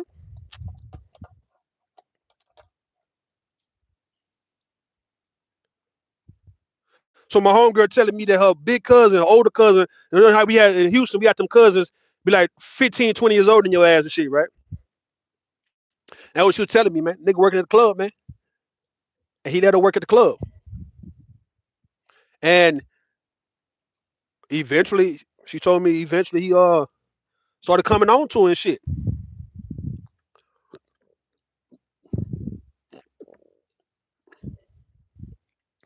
And niggas be doing that shit with their nieces and shit. Like they be playing games like that. They do.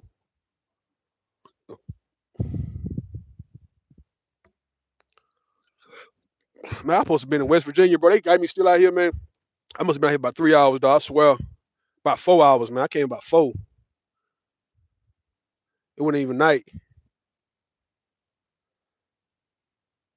If I go in the bitch and go to sleep, they gonna say, they gonna knock on the trailer and tell me go ahead and go, huh?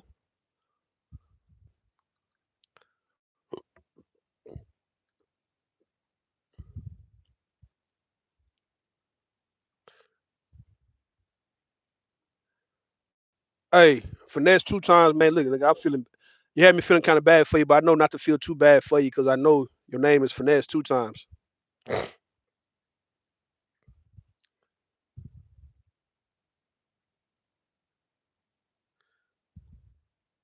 Your uncle wasn't giving you no goddamn 10 bands as a gift growing up.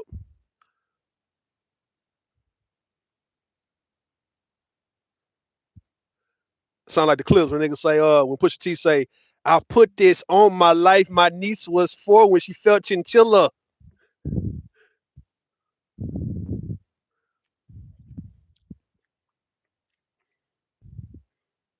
Nigga ain't giving no money like that. You know what I mean? I ain't ever heard of an Uncle Period giving no goddamn niece and nephew that kind of goddamn money. You understand me? Or even you niggas giving their kid that kind of money, man.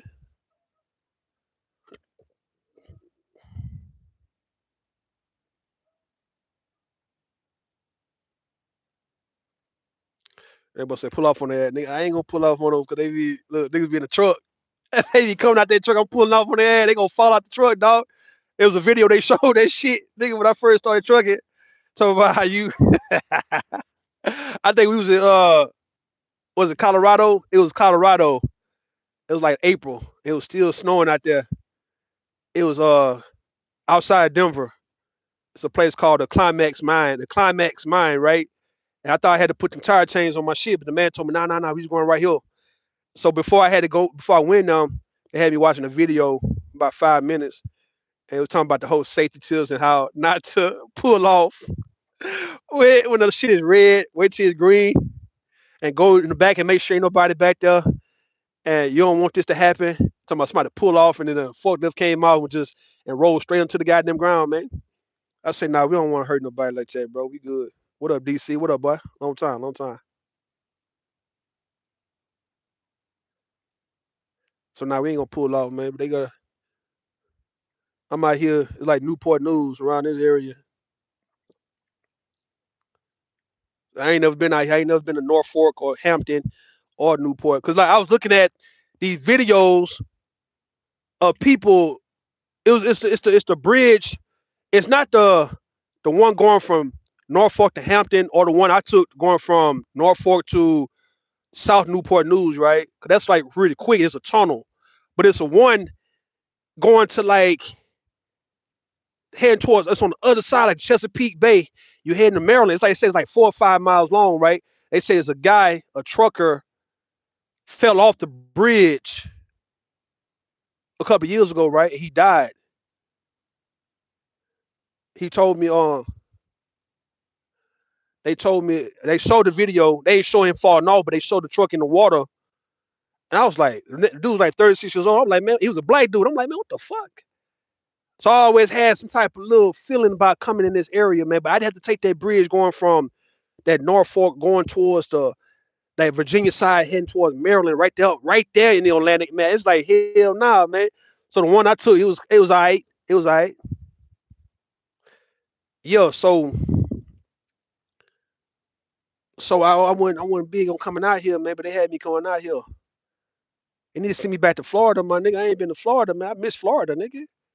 But like I told Sugar Bum, look, y'all can keep Baltimore, y'all can keep Richmond, keep Newport News, keep Norfolk and Virginia Beach and Hampton and all that. Nigga, we going to Washington, D.C., nigga. It's where we gonna go. All right, black people, we finna head to the nation capital, nigga, and finna go and do the damn thing in DC, because DC is a goddamn place to be. We talking about the Maryland side though, not the Virginia side. The Virginia side was nice though, but the Maryland, that's where the niggas. Hey man, upward mobile Negroes, we are going to where them PG County, Maryland, nigga. Wale, motherfucking Rayful Edmond, Wayne Perry, nigga.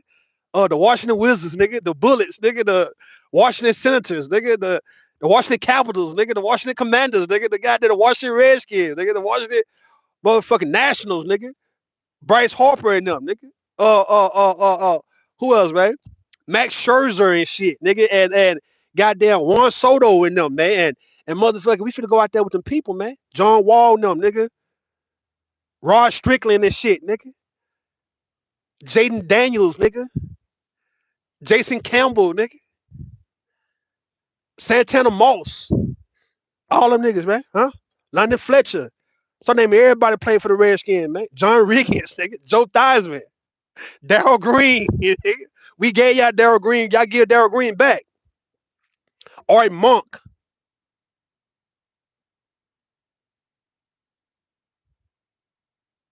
Who else, man? Laura Winslow. They said Laura Winslow from Washington, D.C., man. Who else from Washington, D.C.? It was somebody else, Washington, D.C. We talking about go-go, nigga. Straight, nigga, Chuck Brown in this bitch, nigga. We talk about straight go-go.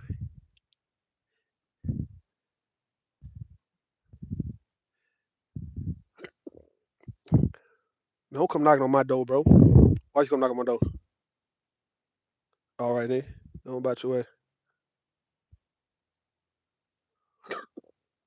We ain't talking about shit, Zay. We finna go to Washington, D.C., man. That's what black people got to go to Washington, D.C., man. We finna roll up on, you're right, we're gonna roll up on Washington, D.C. on y'all ass.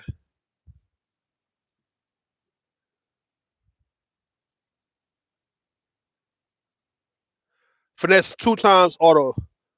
He said he had to whoop the little boy ass though. All we need to do is whoop that boy ass some more, man. Get a little nigga an ass whooper that will always remember. He'll never forget, man. Hey, your children wilding, man. Your children ain't hearing nothing nobody got to say, man. And we didn't got away from the ass whooping. Cause we talking about slavery and shit, nigga. Fuck all that. Nigga did a little pain on them, bro. And you know, men, we good for it. We tie your ass up. Fuck a belt and fuck a switch. We talking about a paddle or the wood part of a back scratcher. Nigga, one of them back scrubbers you get out of Walmart, man. That wood part solid. Tie a motherfucking kid ass up with that whole nigga. Be like, come here, man. Huh. Tie their ass up. Good, man. Go sit your ass down, man. And put some muscle into this shit, some strength off into it so a kid would be scared of you, dog. That's the point. Niggas that we ain't putting the fear in them kids no more. Men ain't. We too afraid because the law talking about nigga, you know, you can't whoop a kid ass like that. Or you can't really put the fear guard in him. Man, if the daddy or the uncles or the granddaddy get back to swinging them bats and swinging them goddamn paddles, swinging anything wood related, man, on these boys and girls, man, to where people scared, they scared of you. Yeah, make kids scared of daddies again, nigga. Yeah, here we at. Make the kids scared of the males or the men in their family. All the men in the family got to be on board with this shit. It can't be an uncle in the way. All the men in the family got to be on board and whooping all the kids' ass, though, bro. We get popped with the boat, yo, boat pet with them holes in it. All the men in the family have to just be on board. The same way how if anybody want to come and call all the men in the family to come and whoop somebody's ass, dog, or come shoot somebody, it's like all the men come together for that, right? If it's something really severe. So yes, when it comes down to Lil King, looks like Lil King, motherfuckers like us when we were little, but since we grown now, right? We talking about these boys and shit, 10, 11, 12, 13 years old, 14, 15 years old, man.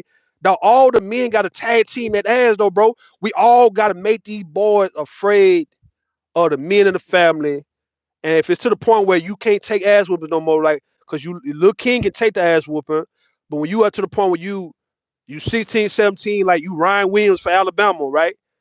The boy from Alabama, the receiver from Alabama, the Crimson Tide, right? Who's 17 years old. If it get to that point where you just not gonna take no ass whooping, nigga, it's straight hands on your. We talking about just straight uncles, straight punching, nigga. That is punching. I told my son that shit. He just turned 16. I said, look, my nigga, we not. That's why I talked to him just like that. I said, look, man, you got me fucked up, my nigga. My nigga. Whenever you ready to see me on your hand, bro, I'm gonna show you, nigga. I'm not an old nigga, bro. And whenever you ready to get out there, we gonna get out there, man. And ain't gonna be in no big ass open space where you run it. It's gonna be in a closed goddamn space. Like on some jail shit, and I'm about to chest box your ass, or I'm about to punch you. I'm gonna do some punching. And I'm gonna see if you're gonna get more leaks than me, man. I can promise you I'm not an old nigga like that. Yeah, I'm 39, nigga. That's it. You 16. When I punch, it's gonna be like in a laundry room where ain't no room in that motherfucker. And we're gonna be punching, nigga. That's how you tell a little young dude in your family, all right, well, you big enough for ass whooping, or you pass ass whooping, we got to get into the laundry room. We can't get in the backyard because y'all gonna be running. We ain't finna be chasing no little young 16-year-olds who's quick with their feet, can run around you and shit. No, it got to be right here in the closed, confined space to where we gonna do the punching right motherfucking here, dog. We punching, my nigga. Black men got to start punching on these goddamn family members of theirs, bro. Them hoes too. Black men, people always say, you know how people always say, women always say they don't like seeing men whooping the girls and they man, fuck all that shit. Now fuck all that shit. You don't think Sugar Bomb need her ass whooped when she was young? Come on, man. From a man though, bro. Not these women ain't gonna whoop your ass. Only time women gonna whoop your ass, they're gonna be, like I said, they're gonna want to fight you though when you're 12 and 13 years old. That's the only time you see the mom and daughter, they be fighting. The mom and daughter be fighting when the girl 13, 14 years old. The dad ain't got to fight the daughter. He gonna whoop her ass though, man.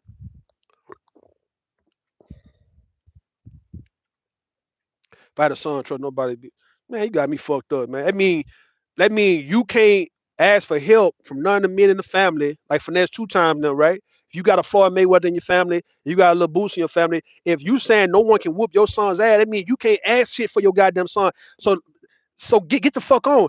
Really, really, the rules need to be for the nigga who got the money, in the family. That if any one of you motherfucking hoes coming in talking about can't nobody whoop your goddamn children, bro, you can't even come over, nigga. What the hell? You can't even come over. You and your kids can't come over, nigga. See, people don't want black men to tighten up like we need to. It's gonna be too much structure to where they gonna do what they did in the 70s, try to find another way to get the black man out the goddamn house. They might not offer black men money to get the fuck away from their family, man. And I think a black man would be like, yeah, yeah, yeah, yeah. You give me a goddamn 100,000 to get away from these people, nigga, I'll take the shit. It'd be too much order and structure in the goddamn. It'd be too many Joe. Everybody try to demonize Joe Jackson or any man who's disciplinarian to their truth. It's like everybody want to make it say he's a bad guy, but everybody was good for it though, right? And everybody appreciate the shit. Everybody want anarchy in the family. Them hoes in the family ain't gonna do shit but scream.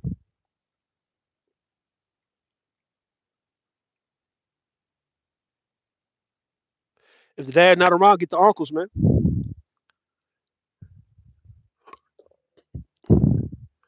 All them hoes gonna do is scream. You hear me? All they gonna do is scream, man. They gonna get hysterical and shit, bro. All they gonna do is fuck around, start acting like, you know, they can't take it no more. That shit my mama be doing, trying to fake cry. I'm like, man, look, don't even try. You can't even cry right, cause it ain't in you to cry right now, man. You just want to goddamn shut everybody up. I said, look, we good. Bring back the ass whoopings, man, for these little kings and shit. Every black man need to be on board with this shit. If we can't do nothing else right, bro, we can do that right. That'd be for starters, man. I think that'll make niggas want to go get money.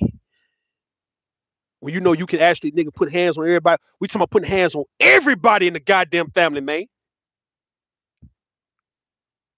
Not just the goddamn kids, my nigga. We talking about them sugar bombs, nigga. We talking about sassy ass motherfucking women, nigga. Women who run their fucking mouth too goddamn much. Women who talk too slapping the shit out of all they motherfucking ass, dog. I am for that shit 1000%. I know a lot of you guys are too. I know you want to slap the shit at your sister and her daughter or one of your nieces, your aunts. I know you really want to just either if you can't slap them, cuss them clean the fuck out, get they feel like you for to whoop their ass, dog. Ain't nobody gonna do shit to you because you'll whoop everybody else's ass in the family. Who the fuck gonna do anything to the man who's 30, 40 years old, 50 years old in the family, man? Who you gonna call, right? If your uncle really started losing his crashing the fuck out on everybody, who you gonna call if your daddy, your granddaddy, he started losing his shit on everybody? Nigga, I remember I had another homegirl told me her daddy, he had a whole bunch of girls, had a few boys, but she told me, she said, look, say Russ, man, I don't know what the hell. My daddy one day he was that nigga act like he was for to whoop everybody ass. So I'm like all of my ass. He was and I know I didn't know him like that. I knew him a little bit. I went to his funeral and shit, you know, when she told me he passed a couple years ago. So I went to the funeral. So I knew other guy. I seen him when he came up to the high school and all that a few times, right? But when she told me, man, he was for to whoop everybody ass in the family. He was for to whoop everybody ass in the family, man. No, no. I remember my daddy was on some shit like that too. But one time my daddy, I was young. I was real young, right? It's before he died. I remember he was on some for the whoop everybody. He for the whoop his sister ass. He for the whoop the niece's nephew. He for the whoop everybody ass, dog. Like he was on some nigga for the whoop anybody ass that came around. Like he was on some shit like that one day. I remember I said, God damn, dog, you can't control when a nigga is fucked up, man. But yet folks be getting these niggas fucked up in the family all the goddamn time, man. And that very few moments, them very few times that the black man start losing his shit on everybody in the family, bro, dog, y'all know y'all fucked up. Y'all know y'all fucked up, man. Sugar Bone them know they fucked up. A B time them, y'all know y'all fucked up, man.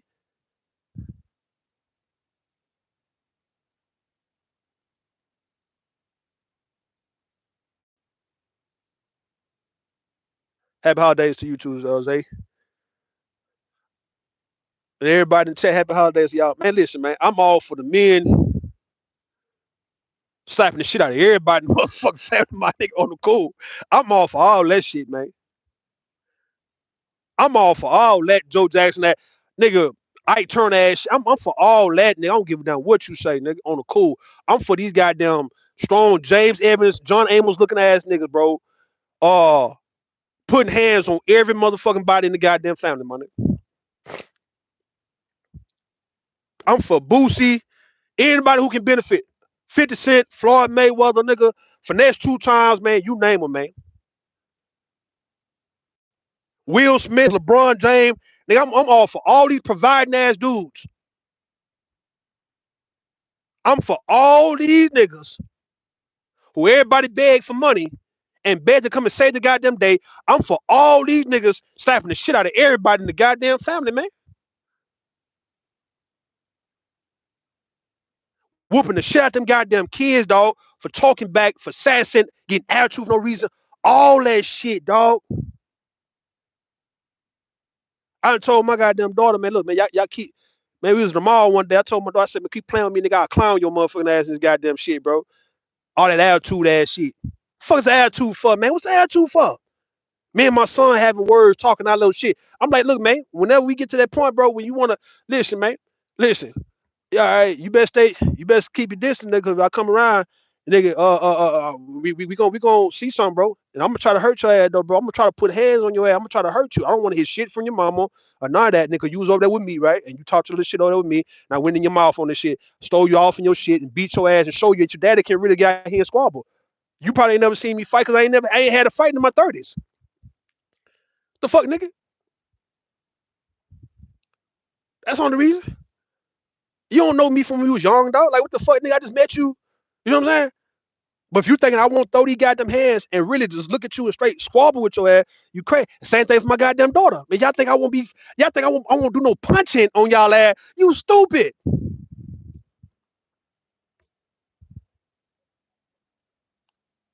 Nah, this ain't no lunch break, man. I'm just waiting for these people to come on and get me going, man. They do like I think they doing everybody in line though. So I'm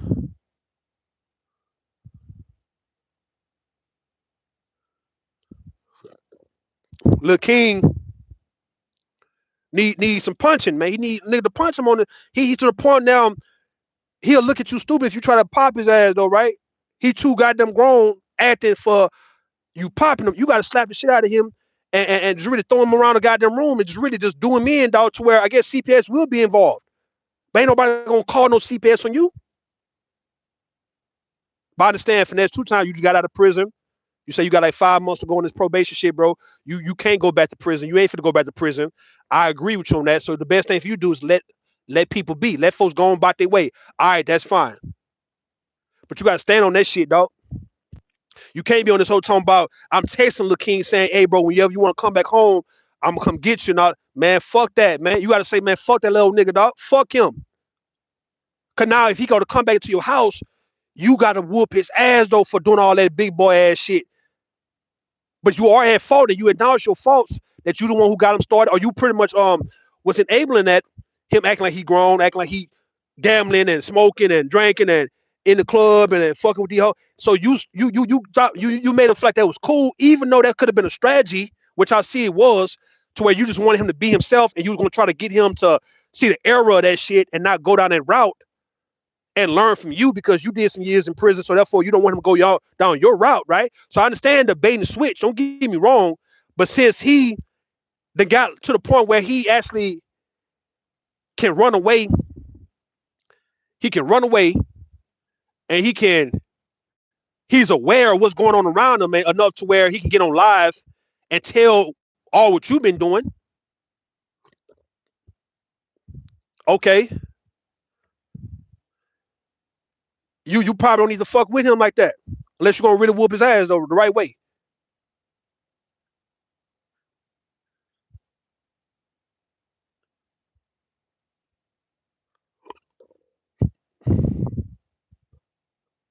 I'm not against it, man.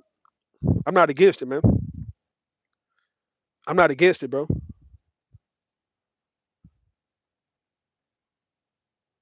That's a man jaw to put fear in everybody heart around him, man. Especially the ones he taking care of, dog. Yeah, the motherfuckers around you need to be afraid of your ass, man. That's the respect we talking about. We ain't talking about that whole ass shit you got that women be wanting, which that love to where everybody can get away with doing all kind of shit on your watch because you just want people to love you and not get away. See, my mama, you see what I'm saying? You know, these women, they tell you who the fuck they are. My mother done said that shit a few times about why she don't do certain things, say certain things to my kids or whatnot, because she don't want them to not feel welcome or not want to come back over. I said, look, man, you ain't did a goddamn thing to them, man, for them to feel that way. If they running that type of game on you, man, let me know about this shit. If they playing them type of games, like as if you've been on some Antoine Fisher, fucking foster mama ass shit, to where you whooping them with wet rags and shit, you starving them out. If they want to play with you like that, because if you get on their ass and yell at them or whoop them or whatnot, if you ain't big on whooping, fine.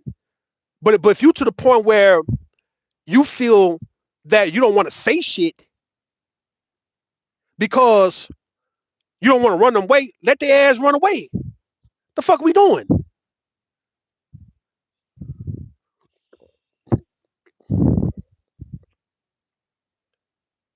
Let their ass run away. Let them go away. That's that mama shit though.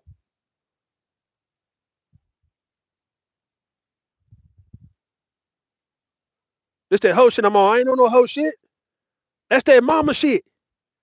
You don't want people to leave you. You have abandonment issue. Women got that abandonment issue shit down packed out to where they're afraid if that anybody can play on them by threatening to leave them alone and shit, and they gonna acquiesce to you every single time, bro. A nigga don't give a motherfuck, man. By now, none of these goddamn people want to be around them or not, bro. Niggas don't really care about that shit. I swear to God, man.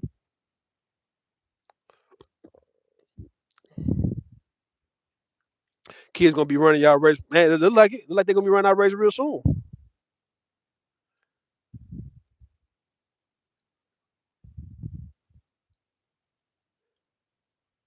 Hey, look, it's the women who's afraid of everybody leaving them. Men don't give a fuck about that. Women care about that shit. Women want the same kind of respect that men get, but they don't want to necessarily put themselves in a position to where the kids ain't gonna want to be around them or people ain't gonna want to come around them because they so mean. No, when these kids know they doing some fucked up shit, they understand what goes with that. That's the reason why anybody who do something wrong, they know the consequences that go with the shit. They don't really be mad at this shit at all. People only get mad when you get done wrong and you ain't had no reason to do me wrong. Like, what the fuck you do me wrong for? What I do? Anybody who know they done some dumb ass shit, man, and they get yelled at, get their ass whooped, I promise you, they understand why.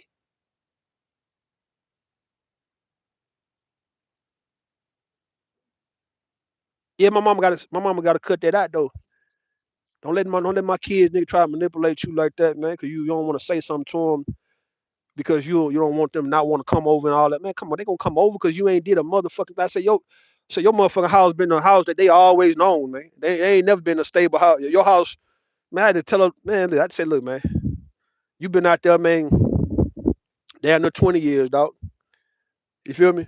I said, your house is the house. Probably everybody in the family know that's been the solid house. The everybody that's been apartment from apartment to rent to leasing, and they've been moving around this bitch all over the city and shit for however long, right? But your house is the house that they both was babies in. Even the little one, everybody know your house. They was babies coming in your house. Babies can barely walk. So your house been that house where even when their mom ain't got nowhere to go, or she's transitioned from this to that, man, they've been able to stay with you. Even when I'm on the road, they able to stay with you. They in your shit. Not the other grandmother, man. Yo, you.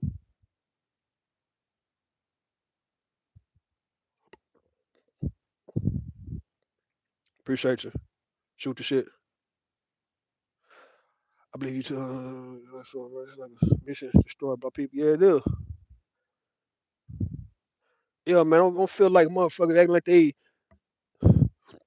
excuse me, don't wanna actually come over because you got on their ass and yeah, you ain't did shit to them. So they gonna run that. Oh, grandma got on me. Grandma fussed at me. Grandma yelled at me when they was doing some shit to get yelled at and fussed at. That ain't how that shit work. You have to be somebody who's mistreating their ass for them to say that. I say as many times they've been over there. When have they ever said that you've mistreated them? I want to know when have you or my brother, or anybody have mistreated my goddamn children to where they act like they could never come back over here again. Because every time I'm hearing on weekends, they always over there. Every time I'm calling, they at child shit. Every time I'm calling, if they was so afraid, they're at the age now to where if they were so in fear of their life, they're at the age at 14 and 16 to where they can say, look, we can't go over there because hell no. And nobody can make them go over there to my mama house, man. No one can make my kids go to my mama house, and my mom was out there really playing with them and doing them dirty. And my brother was mistreating them, doing, and that's a goddamn lie. Cause my brother have always loved all children, especially mine. So no one can ever say anything bad about my brother and what he's been to my actual children, let alone my mother. So if you just can't get them in line, or if you too afraid to say what you need to say when it comes to them, because you afraid that they not gonna want to come over no more. Like man, I feel say, man, fuck that shit, dog. I feel say, man, fuck them coming over here in that case, man. I didn't want to do it like that, dog. I didn't want to be a bitch ass nigga like that, fool. That was gonna be some hoe ass shit. Like I'll smack the shit out of both of my children though if they gonna play it like that. I'm like, look, man, you gotta tell me one time when anybody over here, anybody in my house, in my motherfucking side of the goddamn family, huh? Your daddy's side of the family, I want to know one motherfucker who's ever mistreated y'all, dog, in life. To where when somebody get on your ass though, all of a sudden now you're gonna have a problem with that shit to where you're gonna threaten not to come back over here again. I promise you.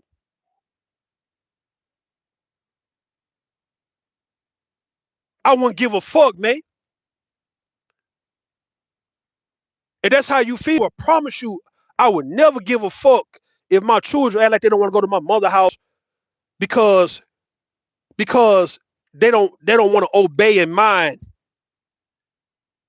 And my mother and my brother ain't never did a goddamn thing to them but love them, man, right? If they want to run game like that, man, I promise you I'll kick both of their goddamn ass though, bro. If they gonna run that shit.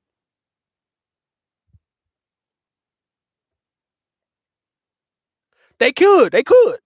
Of course they can whoop their ass if they want to. They don't. My brother ain't big on whoopings like that. My mom ain't big on whoopings like that. Like we barely caught whooping. We didn't catch whoopings like that. My grandmother was the one who whooped us. My mama didn't really whoop us like that. My mother would yell and scream and shit. That what she would do to us, man, right? Having them on them fits and shit, start hollering and screaming there and hollering and screaming at the top of her lungs and is going running out the house and shit and all the time make people worried. That's what she would do. My grandma was whooping up with switches and bells. That's what my grandma used to do that shit, man.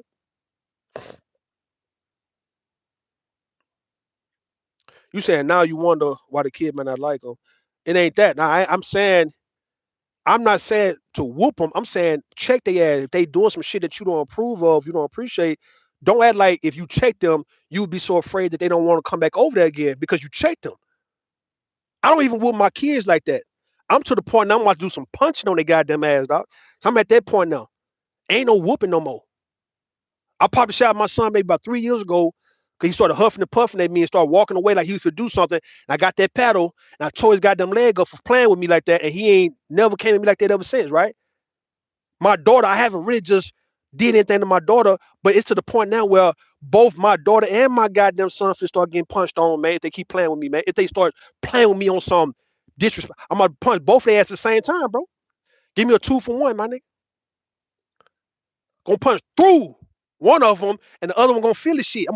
Ooh, that shit gonna look like some what you call one of them cartoons, man, where you punch through some shit, and that shit just like my fist went straight through, and it touched the other one, and I brought that shit back.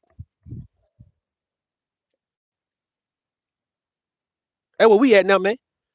I'm dealing with some teenagers now, man. It ain't no whooping with belts, none of that gay ass shit.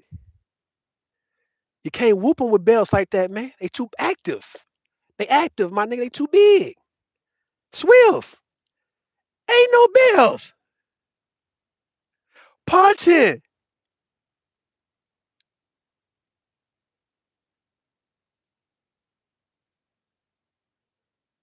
Making them look like this how they'll feel. You know how kids get, right? When they see adults getting down to a level, it'll make them feel real stupid. They'll be going around saying, that my daddy, my daddy really, that daddy fucked around and really, that nigga really beat my ass. That nigga really gonna. My daddy really gonna come at me like that? Yeah, nigga.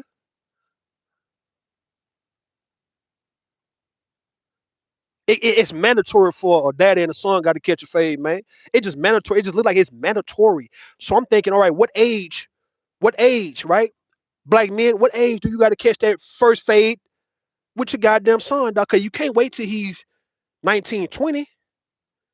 If you don't want to shoot the shit out your son, man, like a lot of black men have shot their sons and nephews, right? If you're trying to avoid that, what age do you fuck around and just say, you know what, this day right now, man. Like you going, you 14, 15, 16. All right, this today. You say some stupid ass shit right now, bro, I'm about to hit you dead in your shit. It gotta be a time though, my nigga. It gotta be a time for the black man, unless you just got a good kid, a kid who just good, right? They little brother is real good like that, right? But somebody like a king and Finesse2tymes, man, king. At what age do Finesse2tymes go in his goddamn mouth and whoop his ass for real though, man? Before it get too late. Put something on his goddamn mind though. It gotta be what? If he's doing all that at 11 years old, Finesse got to do that shit when he about 13, 14, man. Got to whoop his ass though with them hands. And Sugar Bum, you ain't got to like this shit. Fuck it. Don't like it. He ain't gotta like it. You ain't gotta like it, my nigga. You ain't gotta like it. It's mandatory for a father to put his hands on his goddamn son to let his son know, man, you got me all the way fucked up. It's mandatory for a father to be in some pretty good shape as he get older, just because you know one of your sons gonna try you, man. And what happens if he try you and get the best of you? Instead of you being so quick to say I'm gonna run to the gun and shoot him, you gotta look at what you did wrong, though, man. You could avoid all this shit, man.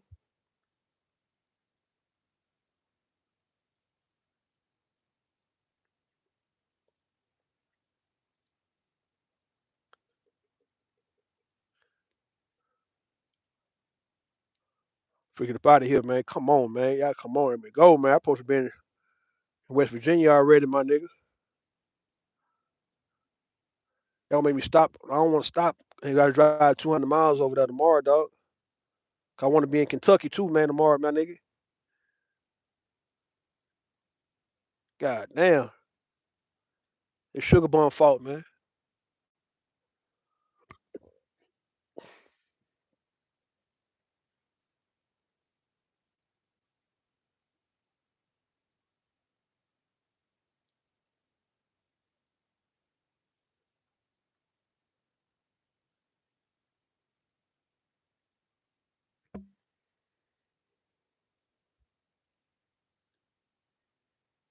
Damn.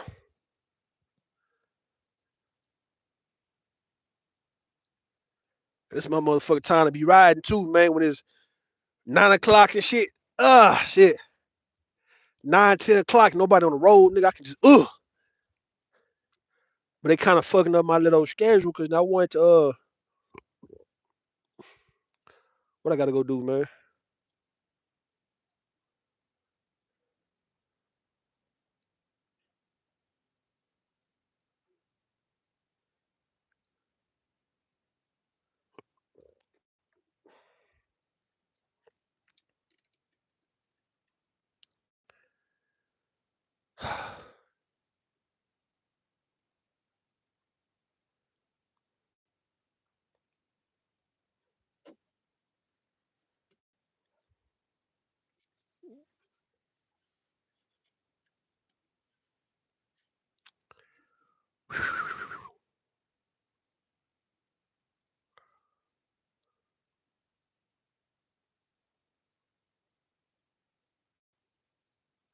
Been on this so long enough, man. I'm about to head out, dog. I'm just trying to want it to turn green so I can just pull off. Then I was gonna get off, but hey,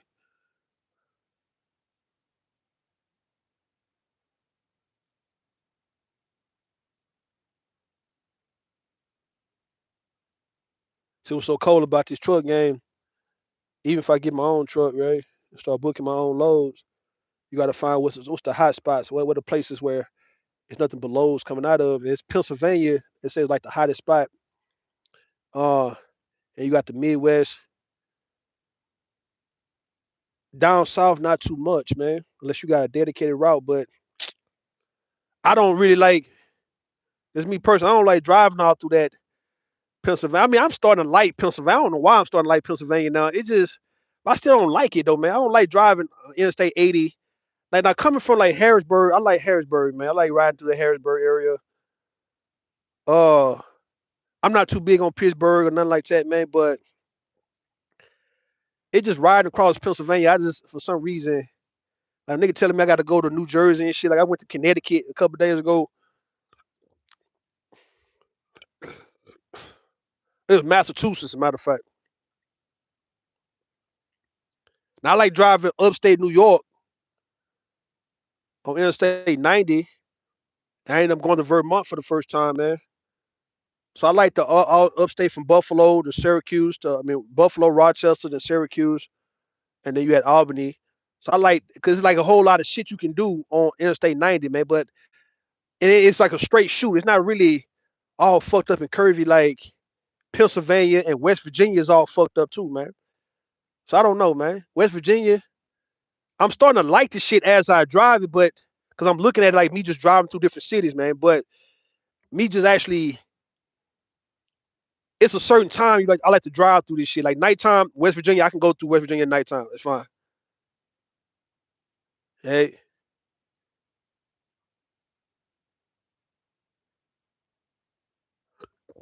Virginia, cool.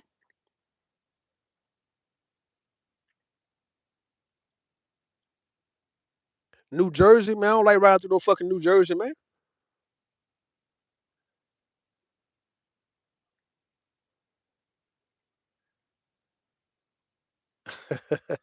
I don't like riding through no goddamn New Jersey, man. Y'all can have New Jersey, my nigga.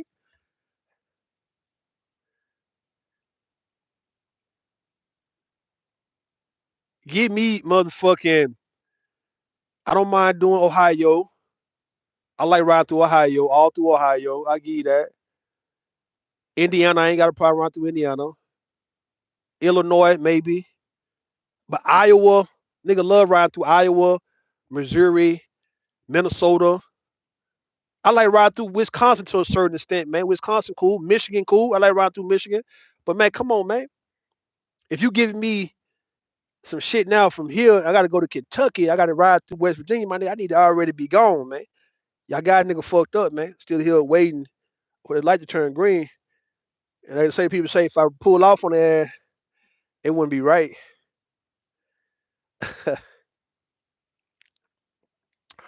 uh, Let me get up out of here though, man. I'm getting bored, though. Happy holidays, man.